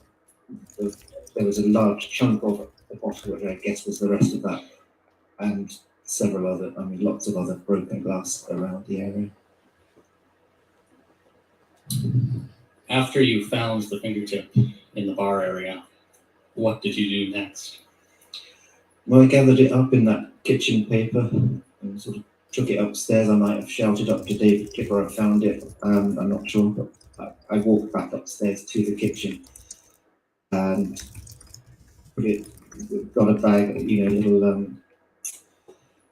little plastic bag, put the fingertip in there, set it on top of some ice in this plastic kitchen container, and pretty much handed it over to David Kipper and Jerry Judge, I think at the time, who were keen to get it to the hospital quickly to see if it could be reattached. Do you recall about what time you found Mr. Depp's finger in the bar area? was about an hour after I got there, so it would have been around 3:30, I would think, 3:20, 3:30.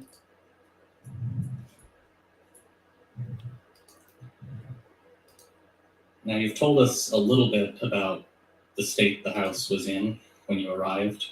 Yes. Can you generally describe for us, and maybe go level by level through the house,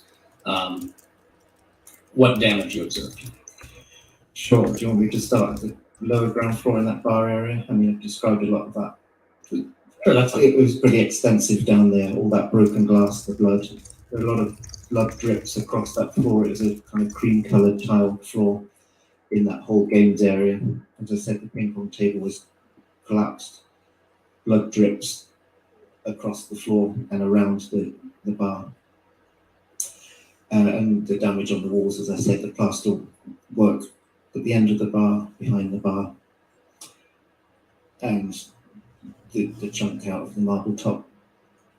So on the ground, that was the predominant damage in that area, on that level. And the next floor, on the main floor where David Kipper was, in the kitchen itself, again, a few broken glasses and cans on the floor, soda cans behind the kitchen island, the chef's kitchen island, liquid puddles. There was a sitting room with a couch on a cream-coloured couch, which had a fair amount of blood drips on the cushions, and that was obvious. The TV, which was directly in front of that wall-mounted TV, was cracked with, it seemed like remnants of a coffee cup embedded in some of it, and the rest was below, looked like coffee spattered behind and underneath the TV, and on the floor as well. Through there, I set up an art studio, so a lot of the art materials from that, paintbrushes, paint, various art materials were on the floor. A lot of paint on the floor, large drips throughout that area as well, especially over there's a vast sort of wooden parquet floor. There is a lot of oil paint and blood drips up to the staircase. In one of the bedrooms, there were two bedrooms off of the main kitchen area. One of those bedrooms had blood drips on the duvet, and a lamp had seemingly been broken. The shade was removed. There were a couple of lampshades in the art studio area on the floor.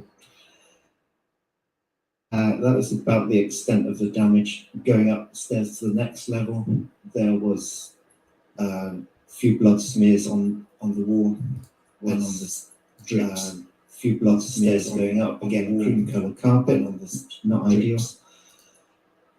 And so that's the top floor was the master bedroom, master suite floor, and two bedrooms also up there.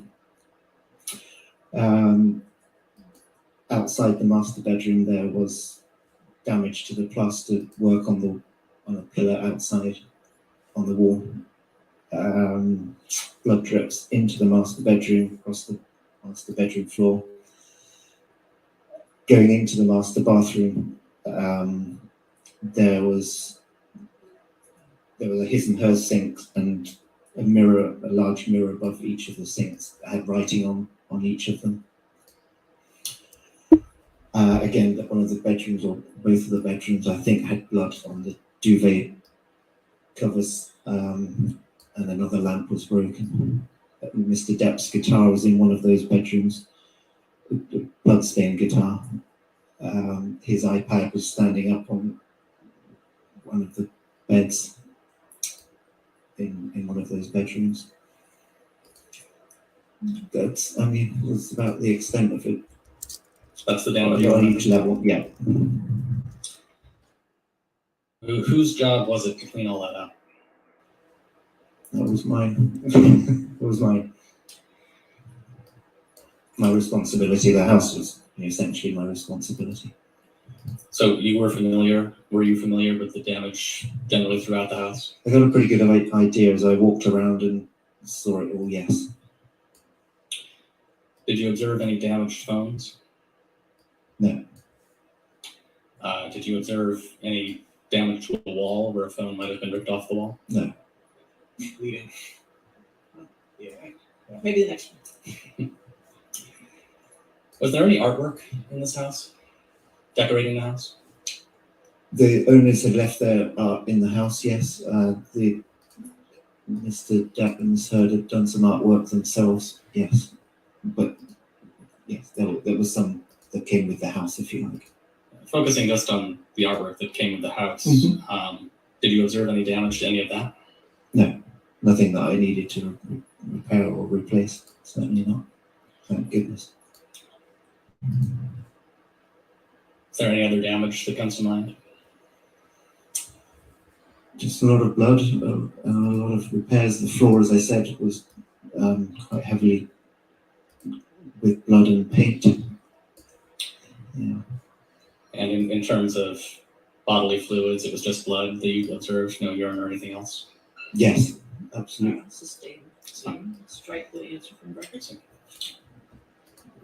No other damage. Does any other damage come to mind? No. Can you take a look at Defendant's Exhibit 375, which I believe is already in evidence? And can you publish this to the jury?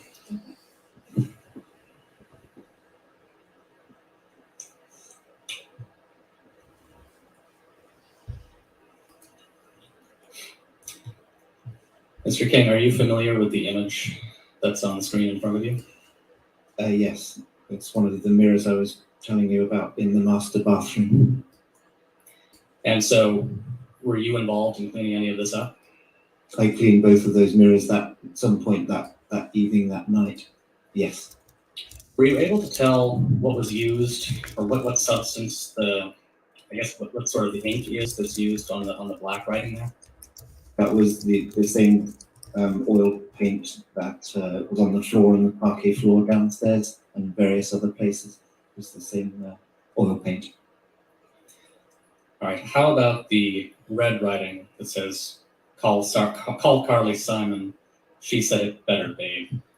Were you able to tell what was used to make that writing? Lipstick, I believe. Foundation.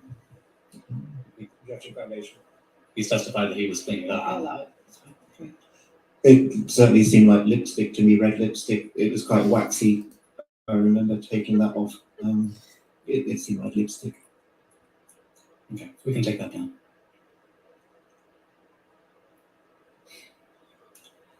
Mr. King, about how long were you at the house on that Sunday?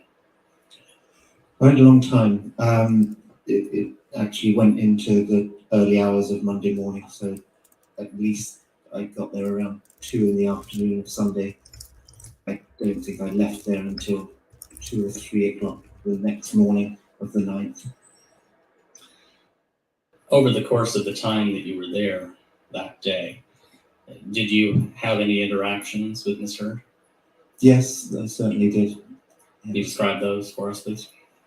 Yes, not too much initially. She was very, as I said, quite hysterical and crying a lot, and Jerry Judge was taking care of her, keeping her calm.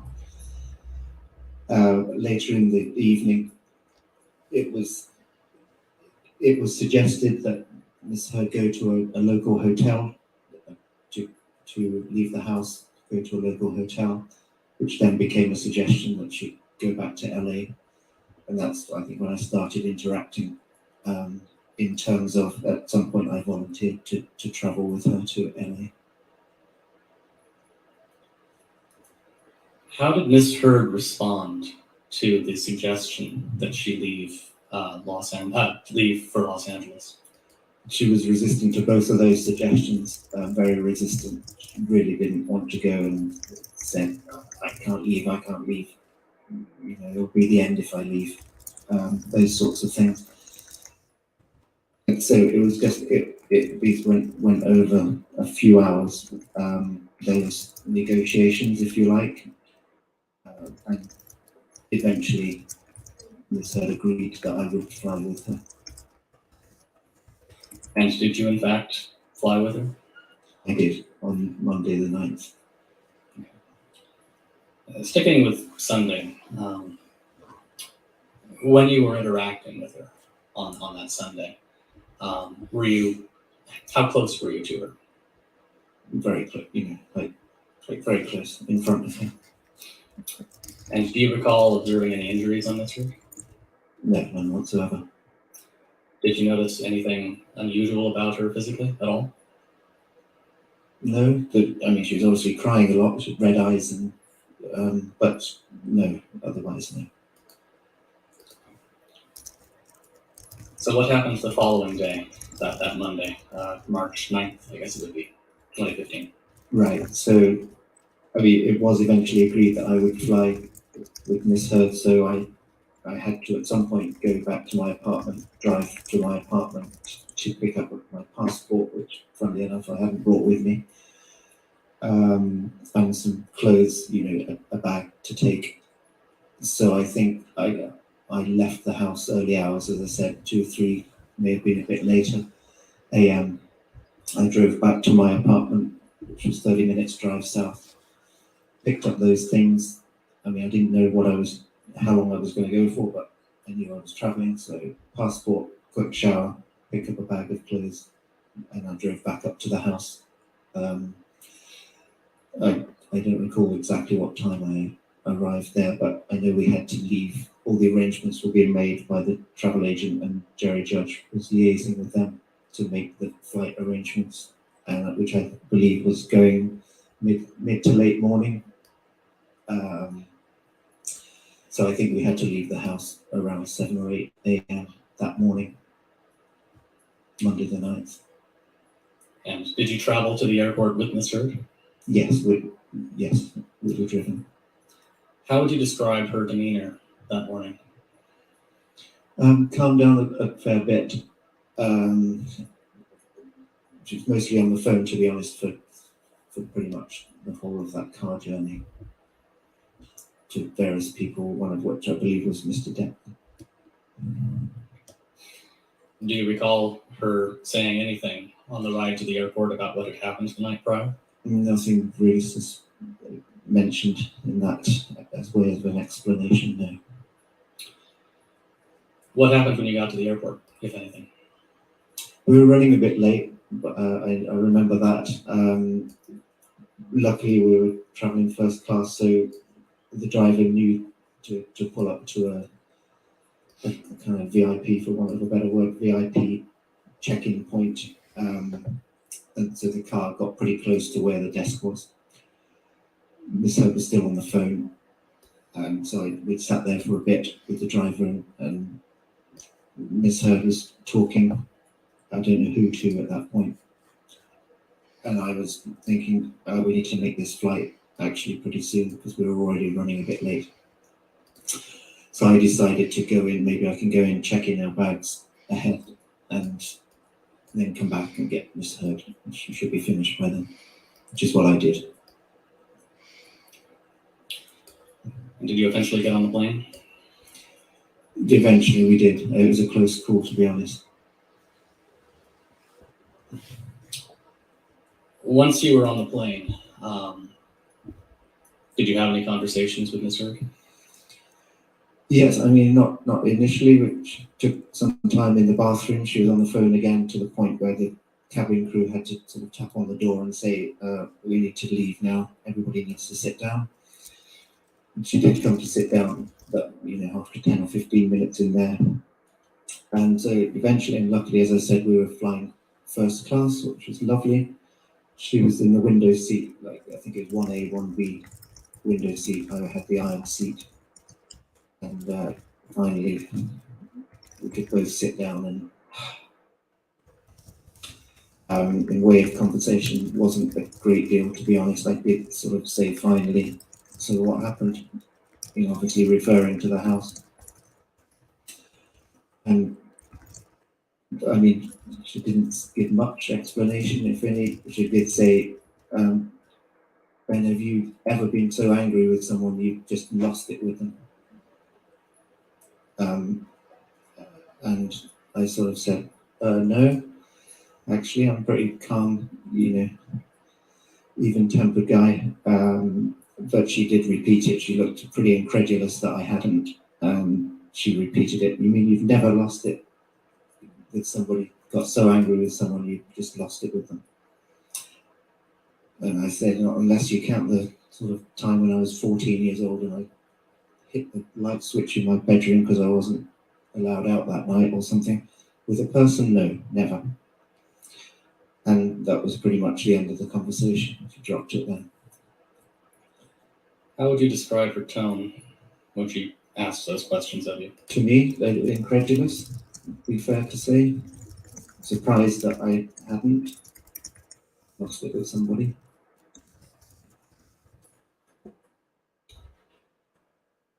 Anything else stand out about that flight? It was fairly calm. After that, it was calm, but I mean, we were both exhausted. I certainly was, and I can't remember eating either, just slept most of the flight. Until obviously we landed, we were close to landing. At any point, did you observe anything about Miss Heard physically on that flight? Yes, I did. Right toward just before we landed, I noticed some marks on her arm, her left forearm. And how would you describe those? Long, kind of uniform, evenly spaced, sort of long, thin marks. Very uniform, in fact. And when did you first notice those? On the plane towards coming into land, we're gathering the stuff up. I noticed them then. What did you do after you landed in Los Angeles? Once I'd fired up my phone on landing, I saw the arrangements that we would be picked up by one of Mr. Depp's security personnel, who I think was Travis McGiven. So I made contact with him, and he met us in the place that had been arranged. We walked through the arrivals lounge and met him at the end of that. Got in the car with him and drove to the Eastern Columbia building. And how would you describe Miss Heard's demeanor in Los Angeles? Yeah, pretty calm. I mean, she seemed, obviously a lot calmer from the house, but she's pleasant towards Travis, certainly in the car. Obviously, they knew each other. When we got to the building, she was kind enough to show me around the apartment I'd never been before. She showed me around the penthouse, a little tour. She wrote down some restaurants recommendations because she knew I'd be staying a few days probably. So, and I don't really know LA that well. So she recommended a few restaurants. And then I left. I said, if you need anything, as usual, as I always did, need anything, give me a shout. I would be staying fairly close by. Just give me a call or a text. How long were you in LA? Less than a week. I think I flew back to Australia on the 14th or 15th. So about 5 days, 6 days tops. And when you got back to Australia, what were you doing? Pretty much putting the house back together, repairing all the damage with the help of professional contracted vendors I brought in, and just getting the house back as it was originally. At some point, did Mr. Depp and Miss Heard return to Australia? Yes, they did. Were you there when they returned? Yes. Did you observe them interacting with each other after they came back to Australia? Yes, yeah. And how would you describe their interactions? Again, initially, those first few days were certainly very pleasant, almost honeymoon-like, I would say. They strolled around the grounds a bit, and they seemed fine with each other. Did you ever observe any arguments after they returned? But yes, I mean, many. Several more, yeah. And how would you describe those? Not dissimilar to the London arguments in terms of the pattern of those the sort of provocation and the reaction that leave the room, Mr. Depp leaving the room, going to another room, playing his guitar, seemed to follow the same pattern as that. As I witnessed those 2 times in London. Nothing further. All right, cross-examination.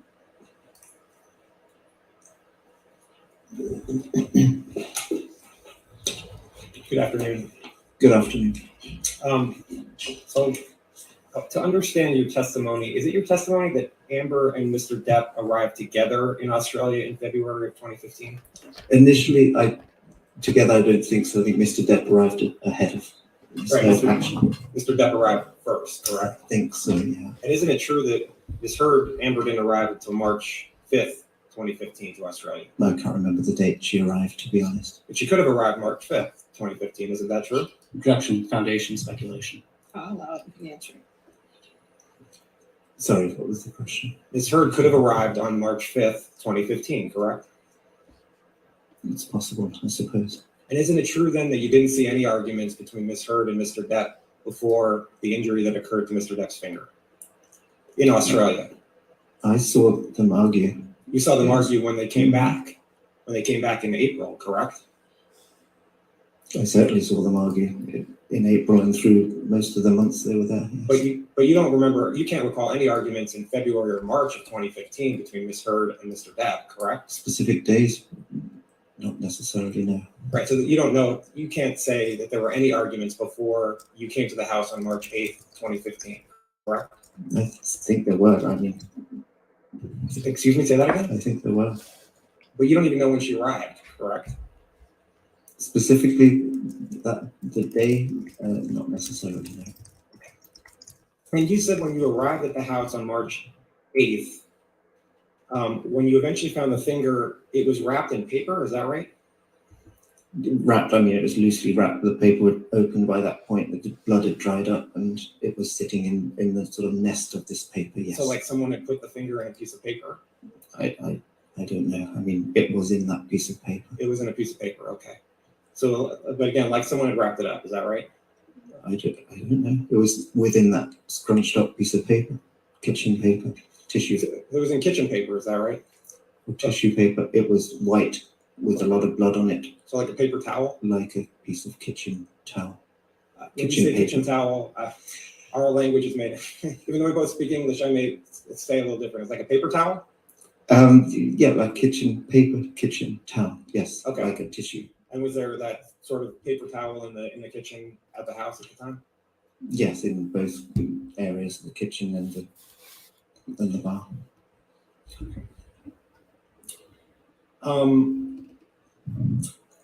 You said you were in Australia starting in February of 2015, correct? Correct. I arrived on the 4th of February. And Mr. Depp arrived sometime after that, is that right? Correct.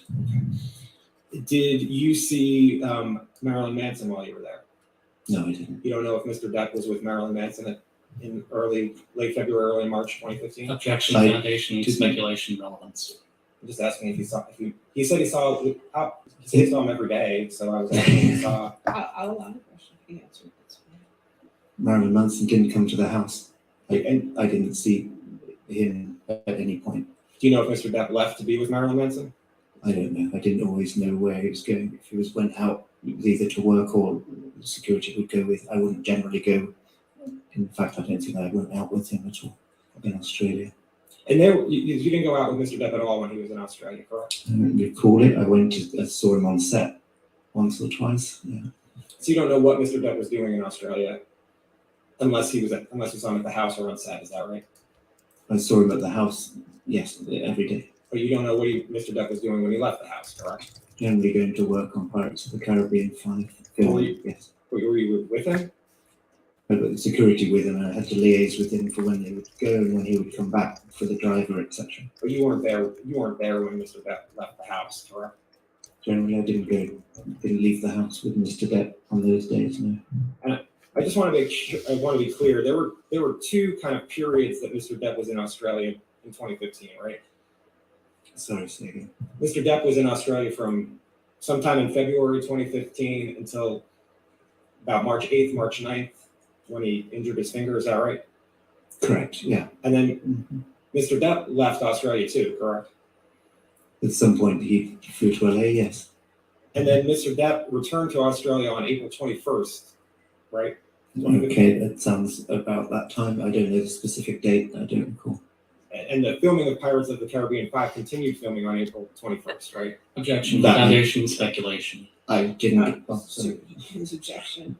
You recall testifying to that in the UK? I'll open Which the bit? objection, you can answer it. That the filming of Pirates of the Caribbean 5 continued filming on April 21st, 2015. I wasn't involved in the filming schedule. I didn't know when it resumed, to be honest. I knew Mr. Depp would come back to resume filming, for sure.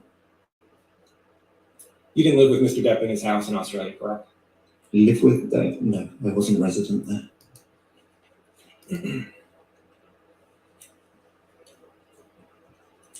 Now, when you arrived at the house, you saw a significant amount of damage, correct? Yes, through the course of, after I arrived, yeah. And the scene was chaos, correct?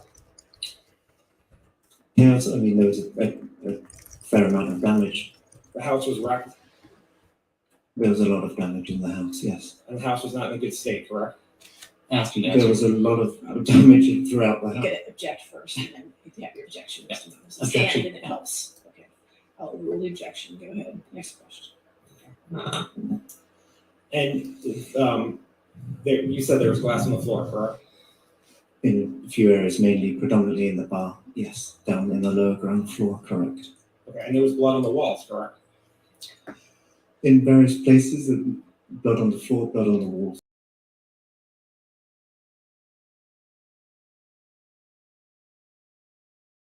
Extent of it, there were smears up the staircase going up to the master from the main level. There were smears and drips on the carpet. So there were smears from the master level up to the bedroom area? I mean, from the main level up to the bedroom area, is that right? Up to the third floor, yes. Like someone had walked from the main floor up to the bedroom floor, correct? There was blood going up the steps, up on the staircase, and some on the walls, smears where you might have done. As if someone was walking from the main level up to the master bedroom, correct? Is that what the blood was like? Yeah, maybe, I don't know. Or down. I mean, Up or there down, was but from blood the on main that level staircase. from the main level to the third floor, correct? Correct, yeah. And you said the sofas were damaged, is that right? One sofa in that sitting room, which was just off the kitchen, was quite an open plan thing. So off that, there was a sofa with a large TV on the wall-mounted TV in front of that sofa. And the sofa was on the main level, correct? Correct, just by the main kitchen. And where the Exactly. sofa was damaged, was that with what? Blood. Right, okay. And lights were damaged? Some lamps, a couple of lamps, yes. And there were bottles of alcohol in and out of the fridge, correct? Sorry, what do you mean? Did you see bottles of alcohol in and out of the fridge? Yes, I mean, there was, I don't completely understand what you mean. You saw that, There correct? was alcohol bottles, yes, there was, in the fridge, I mean, there would have been a bottle of wine, I don't know.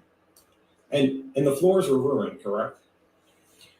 Ruined, I mean, there was a lot of damage on the floor, down in the bar area and the staircase and on the main floor area, the wooden parquet floor, correct. And the floors were gonna have to be sanded, correct? I eventually got them sanded, yes. And you were there, I think you testified, it took you about 12 to 13 hours in the house cleaning up, correct? Correct. And you said that is it your testimony that you didn't see any of the paintings damaged? The existing paintings from the owners from the house, no, none of them were damaged. You didn't see any paintings with a painting of a penis drawn on it? I did not, and thankfully that was something I didn't have to replace. If you know if anyone else Any saw that. painting. Objection, speculation. I mean, I would have seen it. Whenever there's objection, Oh, you I'm just so need to sorry. stop. That's all I'm right. sorry. All right, if you stand, we can see you better when we do that. Understood. Okay, I'll sustain the objection. Next question. And you said that Jerry Judge was at the house, correct? Correct. And he's the head of Mr. Depp's security, correct? Correct. And Dr. Kipper was at the house, Yes, he was. and Debbie Lloyd was at the house as well, correct? Yes, she was. Okay. Now, you understood that Mr. Judge saw scratches on Ms. Heard on March 8th, correct? Objection, hearsay, speculation, foundation. I'll sustain the objection. Did you have, the cleaning lady was gonna be coming to the house, correct? The housekeeper, Yes, the housekeeper. Adele, the resident housekeeper. Yes, she was going to be. I mean, yes, she was employed through the week again. She wasn't there on weekends. There was concern about the cleaning lady coming to the house and seeing everything that was in the house, correct? Objection, speculation, foundation, they. I'll allow you to answer it. You can answer it. Thank you. Concern. Sorry. There was concern about the cleaning lady coming to the house and seeing all the damage that had been done, correct? I know that when I left to fly to LA with Miss Heard, I told both the chef and the housekeeper they didn't need to be coming to the house because Miss Heard, essentially the principals weren't there. Mr. Depp wasn't there. Miss Heard was obviously with me at that point. So I said they didn't need to come to the house. Isn't it true that you told Mr. Judge that you thought you could get the cleaning lady to swear to silence about what the house looked like? Objection, hearsay. It's his own statement. His own statement. I'll allow it. Isn't it true that you told Mr. Judge that you thought you could get the cleaning lady to swear to silence about what the house looked like? I think I probably made a comment about, I should just come back and deal with this myself, if that's what you mean, and just get cleaned up. And make sure that she wouldn't say anything, correct? I don't know. I trusted her and the chef anyway. They were good team members. As a house manager, part of your job is you said you work with high profile people, correct? High profile, high net worth, I think is what I actually said. Would you agree that one part of your job is to keep things discreet for your clients? Of course, it's part of my job.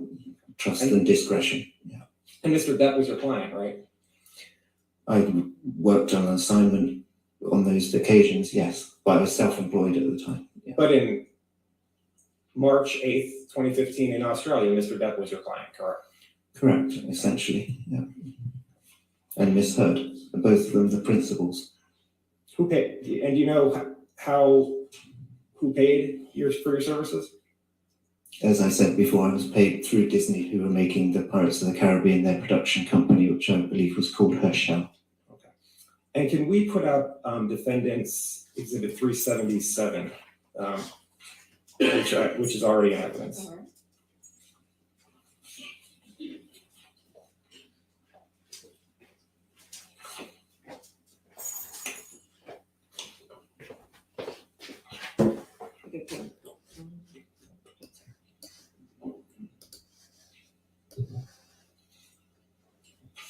Mr. King, do you see Defendant's Exhibit 377 in front of you?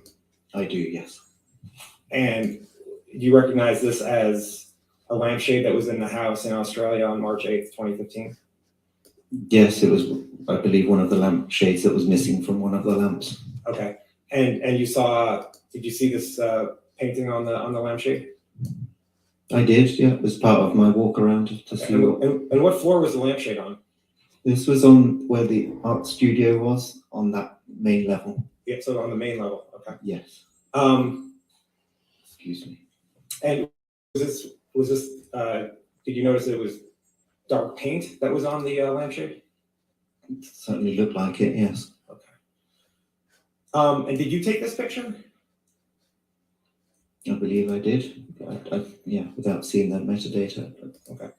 And can we put up Defendant's Exhibit 374, please?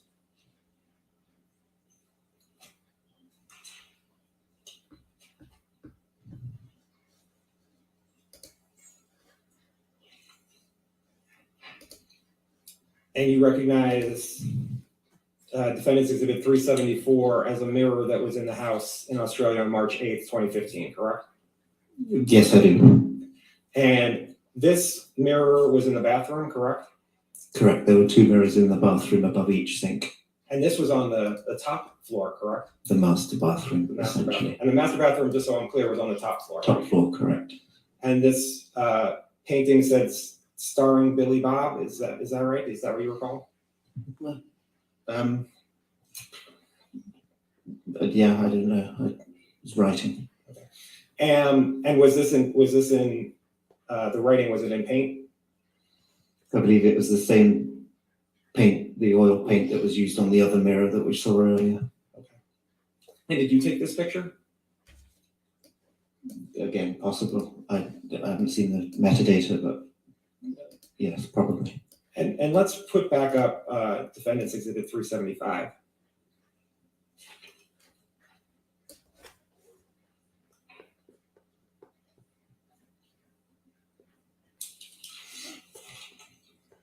This writing was also in the master bathroom, correct? Correct, yeah. And could you tell if the black paint was on top of the red or under the red? I didn't really analyze it, to be honest. I just knew I was going to have to clean it up at some point. Right, your whole concern was just cleaning up the house, correct? Correct. And you don't know who wrote what on the mirror, correct? No, I know that one was oil paint and the other red writing was lipstick. And lipstick, you're not even sure of that. You just saw it was something sticky. Is that right? I'm pretty sure it was waxy, like Waxy. lipstick-like, same as the oil paint was oil paint-like. Okay. Did you see paint? Did you see also any writing in blood? Writing, no, not necessarily. No. Okay. Now, did you have when Miss Heard was leaving to go back to LA? You were with her, correct? Correct. Did you help her pack? I think I made. Did you see weren't Miss Heard's clothes ruined? I didn't see any ruined clothes. There wasn't paint on her clothes. Not that I could see, not so much. Not at that point of packing. I mean, There was paint in the tub, correct? say again, sorry. There was paint in the tub in the bathroom, correct? I don't recall that. You don't recall one way or the other?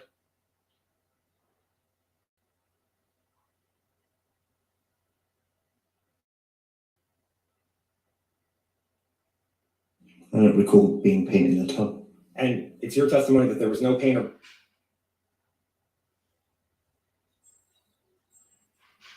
Miss Heard's clothes. Is that what you're saying? Ask and I answer. don't. Yeah, I'll Okay. Now,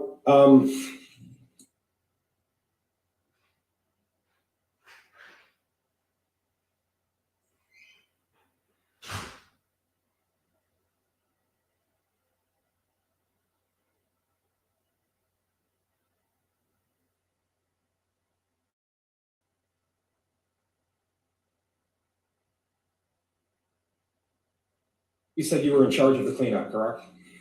Yes, it was my responsibility. The house was. And you were working with Mr. Judge and cleaning up the house. Is that right? On the day that I arrived there, Yes. Mr. Judge did help me at some point. Yes, sweeping up glass, etc. And was there photos taken of more than the three pictures you've been shown? Photos Photos of the house. by whom? Did you take any pictures of the house? I took a few. Yeah, I mean, yes. And did you take pictures other than the 3 that we saw? I think I probably did as I was going around. Do you know who you gave those pictures to? No, Do you know what you took the photos with? my phone. And who would you have sent those photos to? I didn't send them to anybody at that point. You just kept them? Yes. Did you show the photos to anyone? No. Do you still have the photos? Yes. Were they on your phone still? They're on one of my devices. Yes. Okay. Did you take a photo of the vodka bottle that you said was broken? Yes. And you have that photo? Yes. Okay. And you didn't give that to anybody? There are a few photos. I can show it to you now if you want. How many photos did you have on your phone? I don't remember the number, but probably more than 10. Did anyone ever ask you for the photos? Several of them, yes. Yes. Did you give them to the people who asked? Some of them, yes. Not all of them? I don't recall how many. Who asked you for the photos? I was involved in a case in London a couple of years ago. Did you give the photo of the vodka bottle to the people that you were involved in the case in London? Objection, relevance, Your Honor. Overruled, I'll allow it. Say again, sorry. Did you give a photo of the vodka bottle to the people you were working with in London? I don't recall which photos I gave them.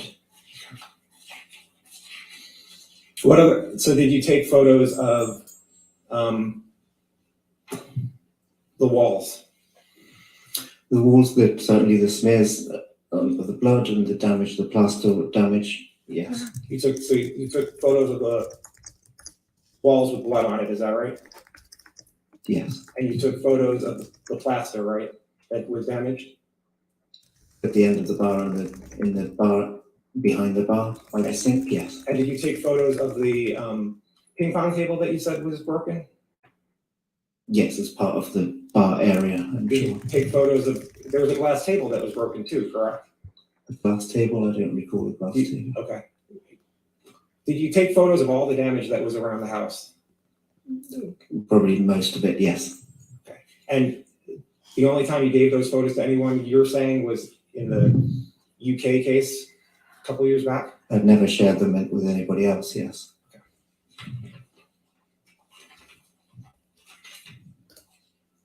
And it cost about $75,000 to clean up the damage, isn't that right? I don't know the exact cost. I think I calculated at the time, after all the vendors had been and done their thing, it was about 50,000, I seem to recall. Now, you said you flew back to Australia with Ms. Hurd, correct? I didn't fly back with I mean, flew my back to LA from Australia, thank you, with Ms. Hurd, correct? Correct. Okay. And you were asleep for most of the flight, correct? Correct. A lot of it. I think it was a 14-hour flight, so I think we both slept for quite a lot of it, yeah. You were exhausted from the 13 hours you were working on the house, right? Correct. And your testimony was that Ms. Hurd said to you, have you ever been so angry with someone that you just lost it, correct? After I'd asked, so, what happened? But you didn't inquire as to what she was referring to, right? I mean, by what happened, it was pretty clear what I was referring to. Let me ask again, you did not inquire as to what she was referring to, did you? With her answer, Correct. she didn't inquire as to my reason for asking, but it was pretty obvious to both of us what I was asking and what her reply was regarding.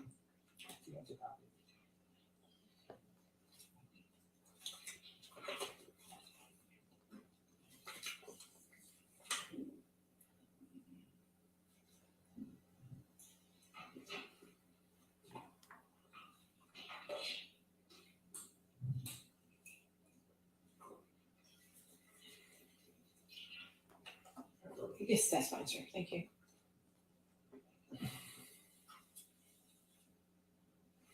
Thank you.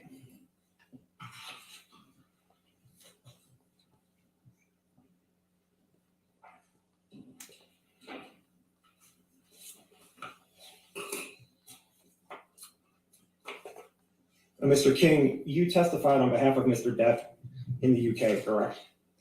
Correct. Okay.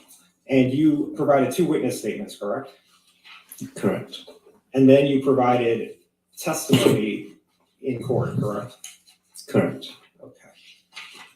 And if you take a look at page 1103 of your testimony, you see how the pages go in 4s? Yeah. No.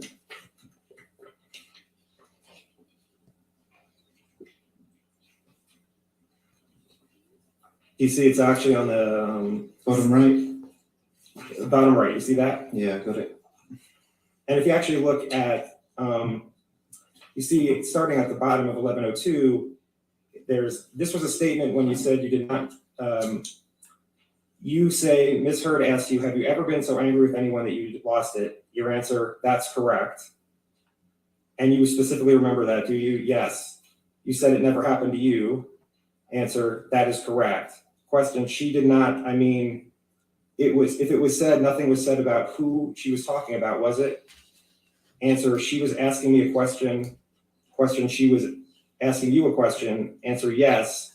Question, you did not inquire as to what she was referring to, did you? I do not recall asking. I know that she was asking for a question and I gave her an answer. You see that? Yes. Okay, and that was your testimony you gave in the UK 2 years ago, correct? Yes. Okay. So you don't know what Ms. Heard was talking about when she made that statement, correct? You don't know if she was inquiring, that she was making that statement about Mr. Depp, right? Like I said, I'd asked the question, what happened, referring to the house. And she gave me that answer. So I think we were both, it was pretty clear to both of us what we were talking about. I mean, And then you went to sleep. At that point, And then you went to sleep, and then you had the flight the rest of the. sometime after that, yeah. Now, and you said you saw Ms. Heard with cuts on her arm, is that right? On the That's flight? right, towards the end of the flight, yeah. Okay. If we could put up 376G.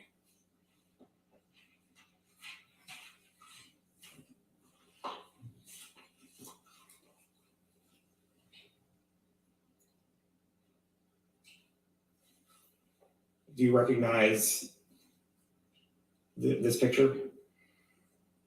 I've not seen this picture before. Were these the cuts? Did you see cuts like this on Ms. Heard? Is that misheard? Why don't we put up 376C?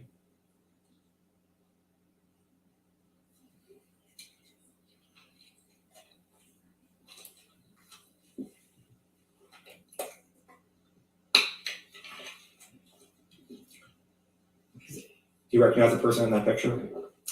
That's misheard. All right. And did you see cuts like that which are on her left arm?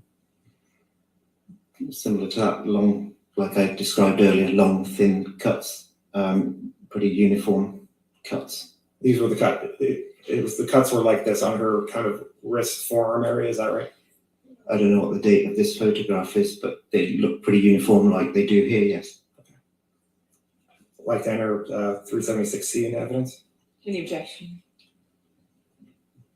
No objection. Okay, 376C in evidence.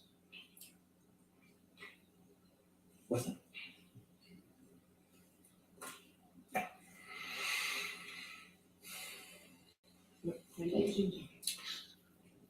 And can we put back up 376G?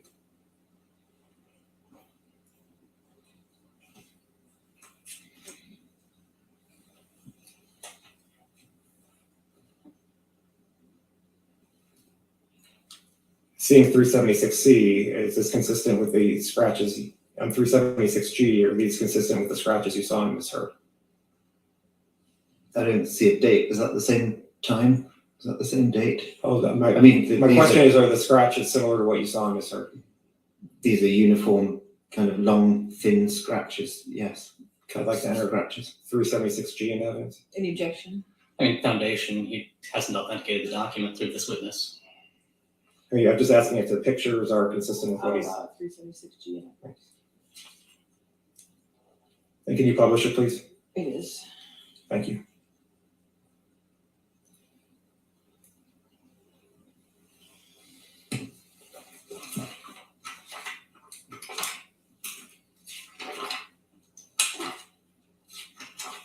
Okay. Now, you were in the house, you said, for 12 to 13 hours on March 8th, 2015, correct? Correct, going into March 9th, 2015. Okay. And you spoke to Mr. Judge when you were in the house, correct? Yeah, I had interaction with Mr. Judge, yes. And you had interaction with Dr. Kipper when you were in the house, correct? Correct. And you had interaction with Debbie Lloyd when you were in the house, correct? Yes, briefly. Okay.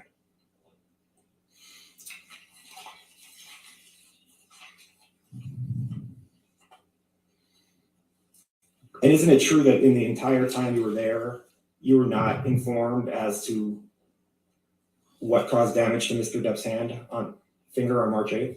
Objection, hearsay. Asking what he wasn't told. I'll sustain the objection. Next question. You didn't know what could cause damage to Mr. Depp's hand while you were there on March 8th, correct? Dr. Kipper told me he sustained an injury on one of his fingers. Objection, hearsay. Wait, you asked the question. Okay, Next question. okay, he said he sustained an injury to his finger, Yes, but you don't know what caused the injury to his finger. one of his fingers. But you don't know you don't know how his finger was injured, I correct? don't think anybody mentioned it to me at that time. Right, no one mentioned it to you at that time, correct? I think Same I objection, Your really Honor, hearsay. Sorry, I'll allow it. Next question. He answered. Now, you understand that there was a phone in the house that was recording during the cleanup, correct? Sorry, I didn't hear all of that. Did you come to understand that there was a phone in the house that was recording as people were cleaning up? At that time, no. But you now know that there was a phone that was recording people as they were cleaning up, correct? Objection, foundation, hearsay. I'm not asking for particular statements. That's fine. I'll allow it if he knows. I believe that came up somewhere later on. At that time, I wasn't aware, but I believe I became aware of it later, yes. Okay. I would like to put up defendant's 378. It's a recording. I want to play a couple of times. 12:07 through 13:19. Is that the only segment you wish to have? And then I'd also like to play 1951 through 21:38. And is this going to be used again, or is this I think it would be A. okay? 378A. Any objection to 378A? Yes, Your Honor, we do have an objection. I believe this is a recording that has the voices of people other than Ms. Hurd and Mr. Depp, and on that basis, it's hearsay. Okay. Unless I'm incorrect about which document we're talking about. Could we Sure.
Excuse me, sorry about that.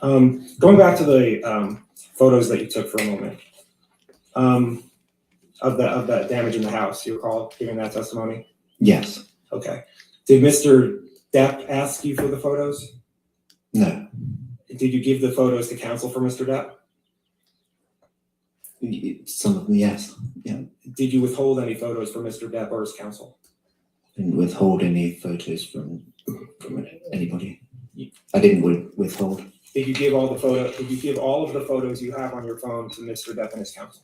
Not all of the photos on my phone now. All the photos of the damage that occurred on March 8th, 2015. Probably not all of them. I don't think so. You didn't give them all. You didn't give them all to Mr. Depp and his counsel. I don't believe I gave all of the photos. Why not? Because there are a decent amount of them. I mean, So you picked and chose what photos you were going to give to Mr. Depp and his counsel. I gave an amount of photos to them. Do you know how many photos you gave to Mr. Depp and his counsel? I don't know precisely, no. Could you give an estimate as to how many photos you gave? I really can't, an amount. I don't recall how many. More than 3? Yes. More than 10? Possibly more than 10. Yeah, maybe. Between 10 and 20? Objection. Possible. Speculation. Overruled on that.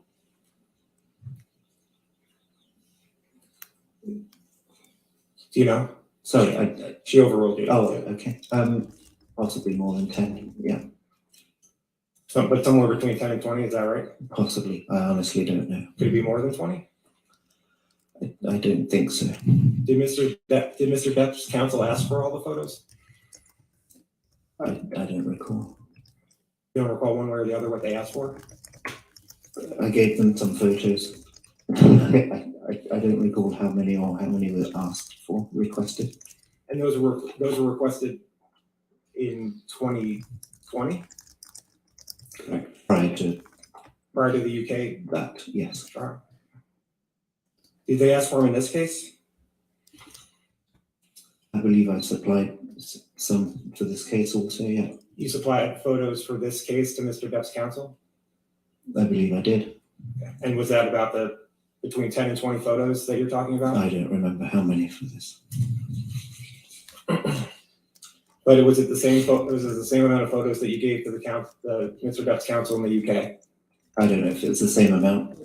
I don't recall. Did Mr. Depp's counsel in this case ask for all the photos you had of the damage of March 8th, 2015? All of the photos? I don't think they requested all of the photos. They didn't ask for all the photos you had of that damage? I don't know if they requested them all. Is it Mr. Waldman who asked you for the photos? Originally, I don't remember who called it. Shillings. Were the, Did Mr. Waldman ever ask you for the photos? I don't know if he asked me specifically, but he was part of that team. I assume so. And you spoke to Mr. Waldman, is that right? I did a couple of years ago. Yeah. Okay. And he was part of the team that was asking for the evidence you had of what occurred in Australia in 2015. Is that right? He was part of that team, as I understood it. Yeah. Okay. And as part of that team, he and others were asking for photos from Australia from March 8th, 2015. Is that right? They requested them at some point. Some of them. And that's when you provided the 10 to 20 photos. Is that right? Photos, correct. Okay. And then was there a separate counsel that asked you for the photos in this case? Yes. There was. Yeah. I mean, it was essentially the same. Who was it that asked you for photos in this case? I don't recall a name specifically. Was it a man or a woman? But I just part of the team. I don't recall. Okay. And when did they make that request? When I don't know a date. I don't know specifically. You know what year? This year, last year. I mean, prior to this, obviously. So it could have been in 2022 that they asked you for the photos? I think it was prior to that. I don't recall. So maybe late 2021 or early 2022, is that what you're saying? I honestly don't recall which part of the year. But it's either 2021 or 2022, is that right? I would imagine that's probably correct. Okay. And you gave them some of the photos you had? As I just said, yes. Okay, but not all of them. Correct. So do you have more than 10 to 20 photos on your phone of the damage that occurred in Australia? Again, I don't recall the amount. But you have a larger amount on your phone than what you provided to Mr. Depp's counsel, is that right? Objection, Your Honor. Ask and answer. Cumulative. I'll sustain the objection, was asking. Going to London for a couple minutes. You didn't live at the house in London, correct? I didn't live there, correct. Okay. Do you know if Miss Heard had friends over to the house in London? She did. They came to stay. Yes. And they stayed from September 9th through September 22nd, 2014, correct? I don't remember the duration, but that's possible. Okay. And they were literally staying at the house, correct? They were accommodated at the house, correct. Right.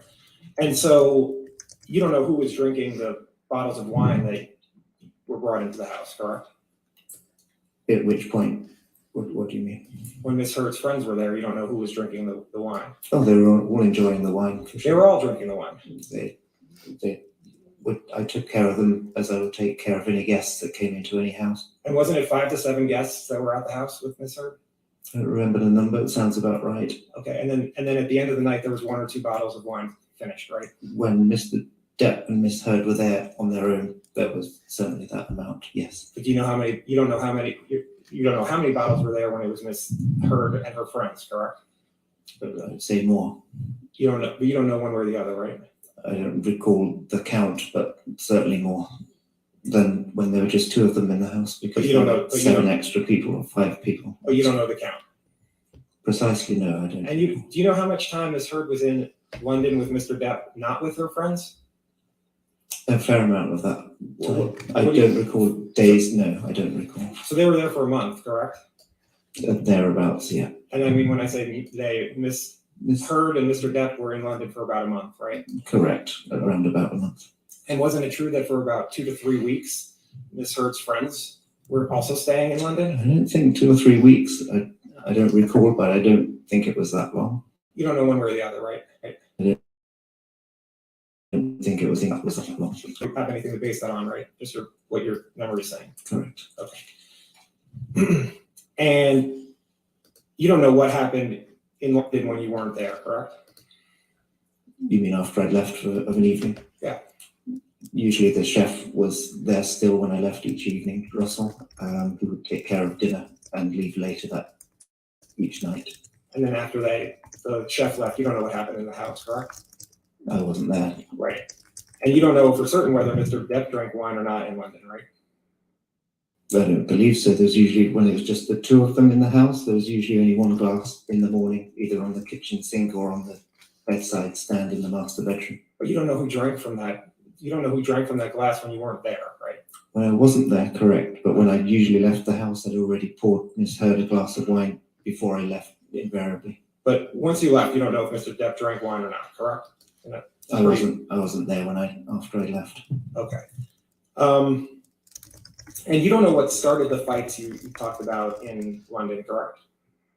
Other than that one you said you heard about her hand. The second one that I described, I was in the vicinity. I heard the first comment of this. That was the start of that argument. And you don't actually know if there was an argument before what you heard, right? That evening, I didn't hear another one. I'll put it that way. It started in that room as I described earlier. And you don't know what happened in Australia also between March 5th and March 8th, correct? The 6th, I left on Friday the 6th was when I left for the weekend. Okay, so between Friday the 6th and when you got to the house on March 8th, you don't know what happened.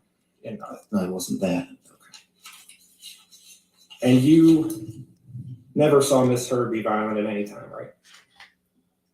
Sorry, say again. You never saw Miss Heard be violent at any time, correct? Beyond sort of finger prodding and violent, I didn't see it. Either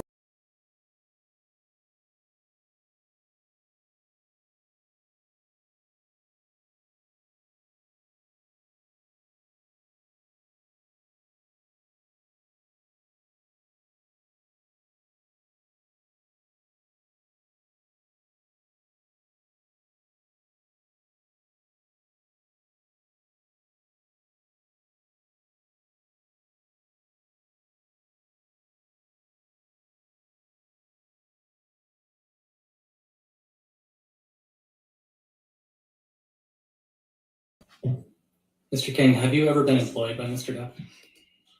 No, So in each of these situations where you've been around Mr. Depp, you've always been employed by somebody else? correct. All right, I'll sustain us to leaving, strike the answer. Next question. Are you based anywhere other than the UK? Where do you live? I live in central London. Have you ever lived anywhere else? Sustain the objection. Next question.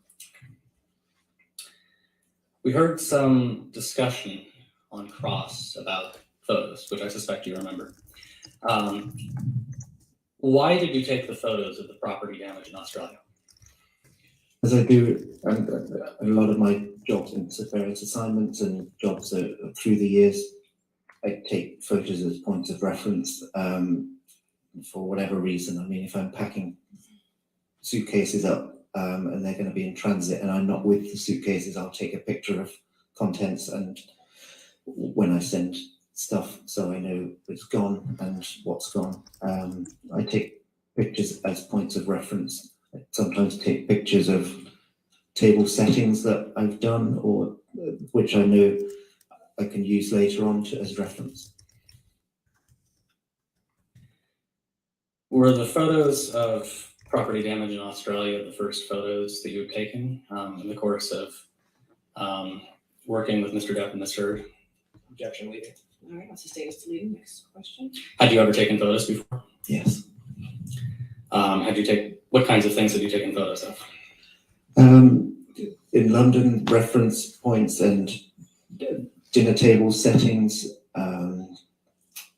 Sometimes Mr. Depp would write notes for Miss Heard, he'd leave notes on the sort of kitchen table when he left for work.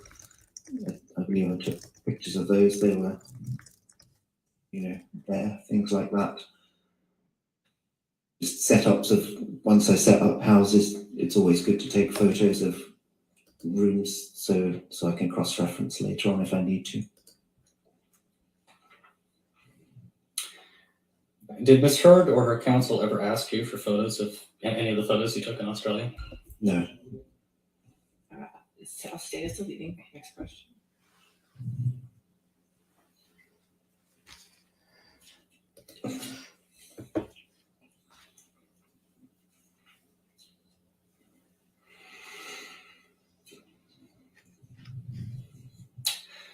Can I see Plaintiff's Exhibit 159?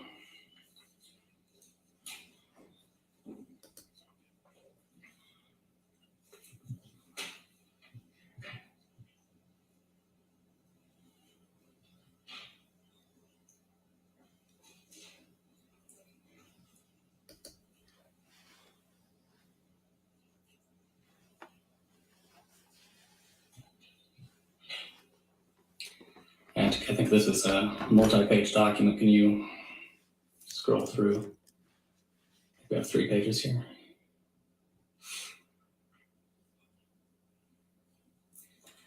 Mr. King, do you recognize this document? Yes, it's the floor plan of the house in Australia. And do you recall on cross-examination, you were asked to kind of describe where some of the property damage was? Yes. So right now, on the screen in front of you, yeah. Which floor would you say this is? This is the top floor, the master suite and 2 other bedrooms. Okay. And I believe counsel asked you if there was blood in one of the bathrooms or one of the bathtubs. Do you recall that? Yes, they did ask that. Would that have been on this floor? I think they were referring to the master tub. I think that's what he said. Okay, so can you mark on the screen where that would have been? The master tub? It's over here. Can I just dot it? You can just dot it, yes. Okay, so that looks like the master tub to me. And just to clarify, did you recall seeing any blood or damage there? In the tub, no. Okay. Can you mark for us on the screen where you did see the damage that was discussed on cross? The mirrors, can I dab on here again? Sure. Yeah, so these are the sinks. The 2 mirrors were above each the mirror above each sink.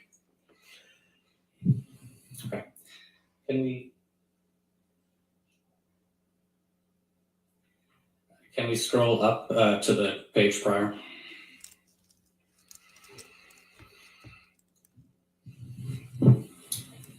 And can you point out for us on this page? Well, first of all, which floor is this?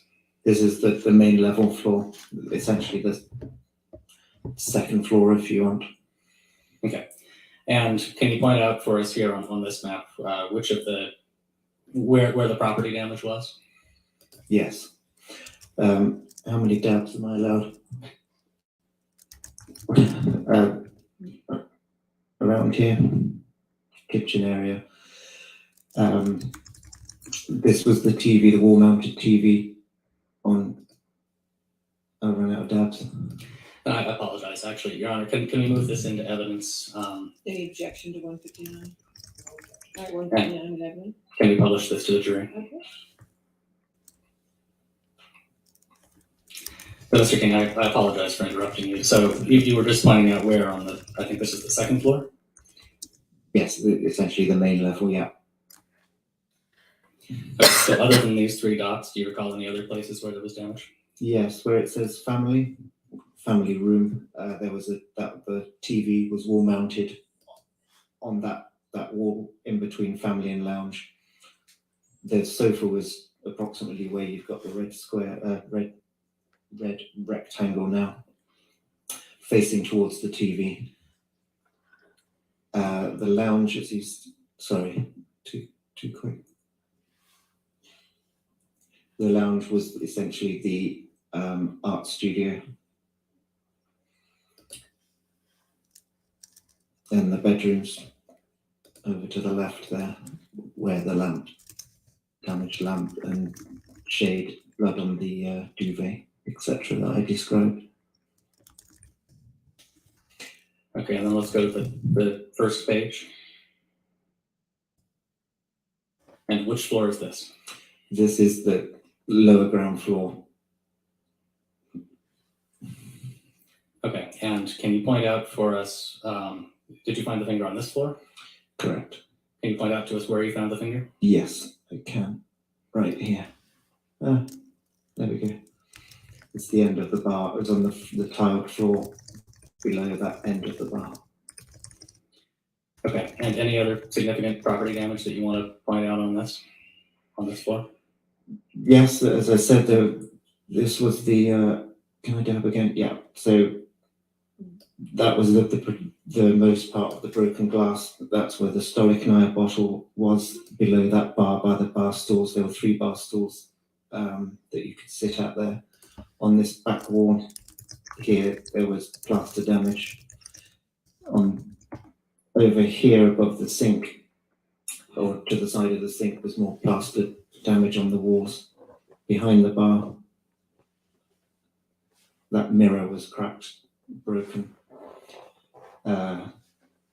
Ping pong table was around there, collapsed on the floor.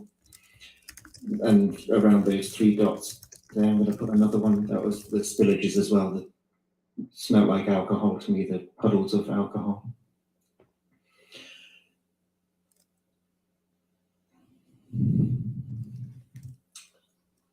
So, I mean, that was the most part of the damage around that area, in front of the bar especially. There was, I mean, as I said, there were blood drips around that white cream coloured tiled floor in the games room. And this is the staircase down. It was this side that the chip was out of the stone step. And if I can get another dab in there, right about in the centre of that bar, the chunk out of the side of the counter bar top. okay. How many exits are there on the ground floor? Well, all of these were exits. You know, all these. My office was off over here. I think you can just see out. It says study. Big glass sliding door. The gym had an exit up here. This went into the garage. There was the button you could press for the automatic doors to come up.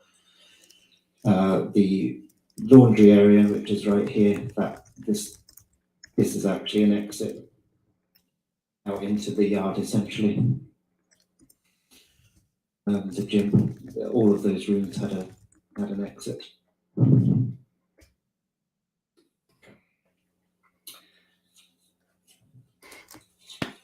Other than Mr. Depp's counsel, did anybody else ever ask to see your photos?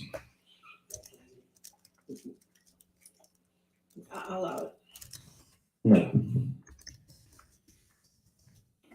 Nothing further, Your Honor. All right, this witness subject to recall?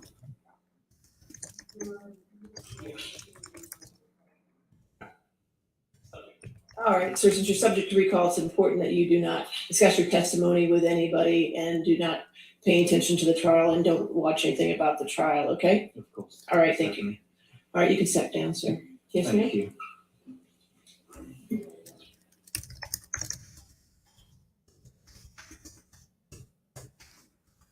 So notice that his attorneys passed on doing a redirect.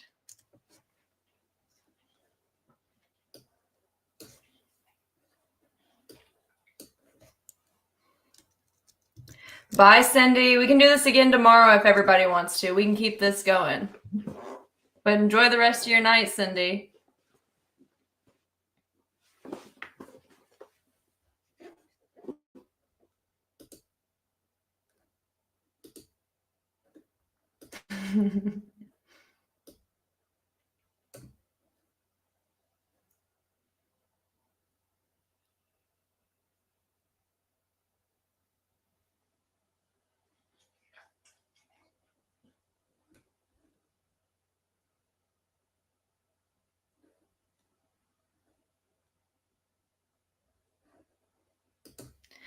Honestly, this silence is such a fucking breath of fresh air after that.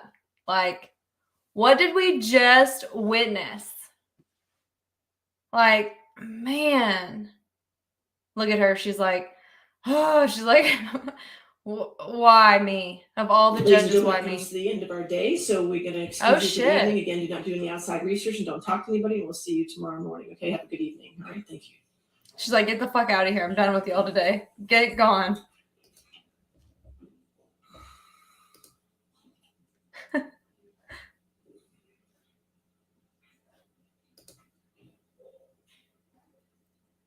Well, don't sell us short what she's saying. All right. And I just have one housekeeping matter. We're going through the exhibits you gave me this morning. Thank you again for that. But one of them was 485, and I have in my notes that was 485A, just the first page, but you gave me all 8 pages. Have you both agreed that all 8 pages of this document come in, or is that something that, should I give 485 back and you can try again to give it back to me tomorrow? Okay. All right, I'll give that back to you and we'll see what happens tomorrow. All right, thank you. All right, and are we gonna start with a remote witness tomorrow? Is that gonna be your first witness? All right, make sure she's signed on by 9:40 so we can have it all set up for 10 o'clock start, okay? All right.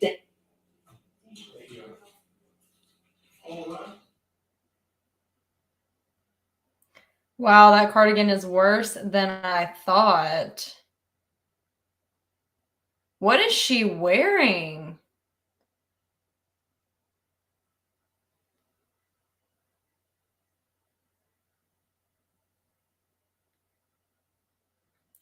Okay, so at least we're done with that. Yeah, she ran out. She could not get out of there fast enough.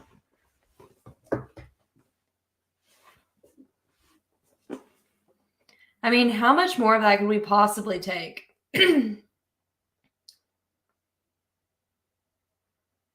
That was Hot Mess Express, y'all.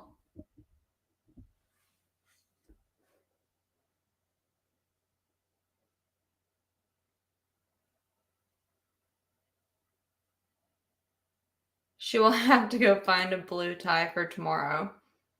Okay, so how do we feel? Let's do a quick rundown. And then I'll let everybody go cook dinner. Oh, no.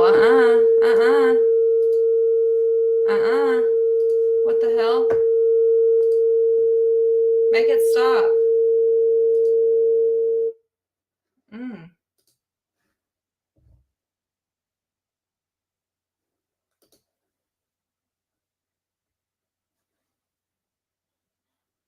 Maybe nicotine laws.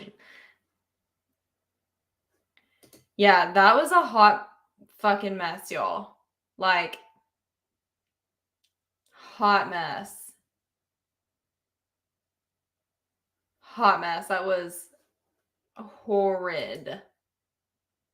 Horrid. See if we can switch the screen. Okay. So, yeah, that was something else entirely. That was like as ratchet as I look. I agree with this. Like, that was terrible. Today was terrible. Absolutely terrible. I do, though, have, let's see here.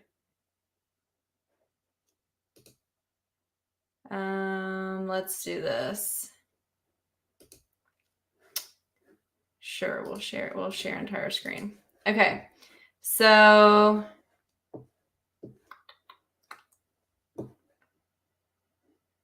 where was that? Here we go. This is her witness list. Can y'all see this?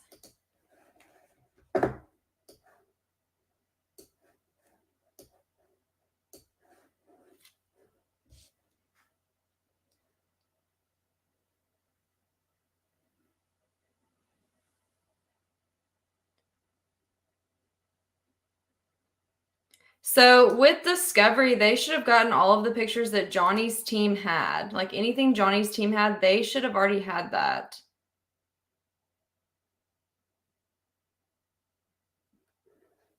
Let's see. Is this not showing up? Is the screen working for y'all?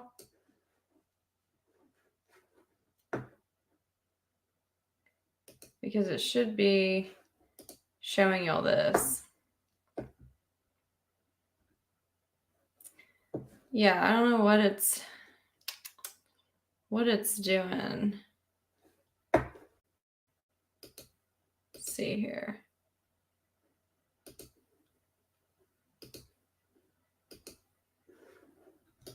There we go. Okay. So here is, March 15th of 2022. This is her witness list.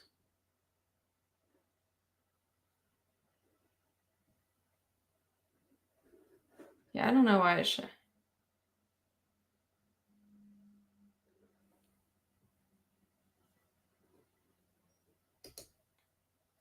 Yeah, I literally just got StreamYard this morning because I asked LB, I was like, how do YouTubers do live? And she told me StreamYard, and that's how we ended up on StreamYard.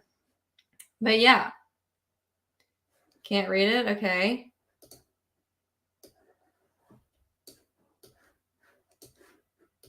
How about that?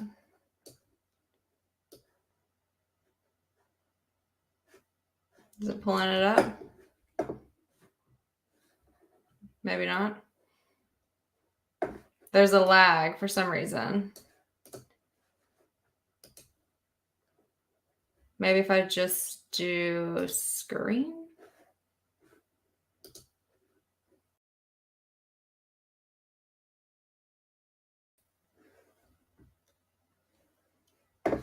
But anyways, we can reconvene tomorrow.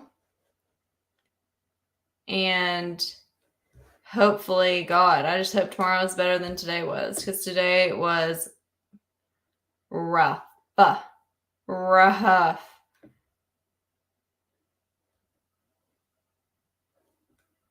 What are my predictions? So I hate doing that just because with predict, like, you can't predict a jury, right? So with a jury, you just can't predict what they're going to do. And as far as like a defamation case against a public figure, like I'm not sure that there's much of a case for us to look at. That's what sucks.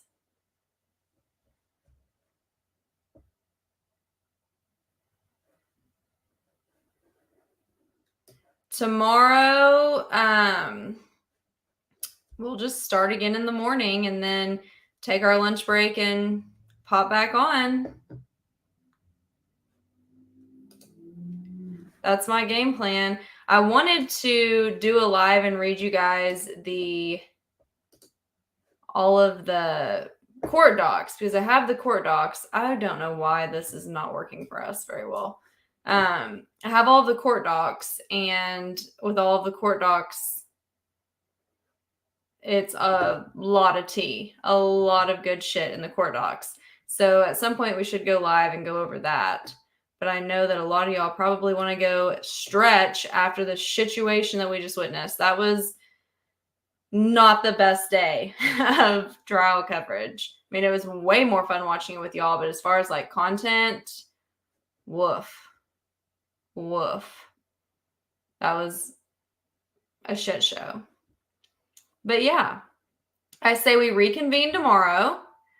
I'll just turn this on when I turn it on to watch it tomorrow. And then we'll break for lunch and come back. We'll just do exactly what we did today tomorrow, if that works for y'all.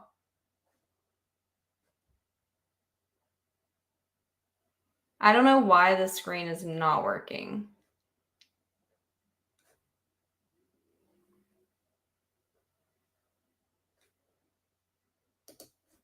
Oh, I definitely had way more fun watching with y'all. I'm sad I didn't think of this sooner.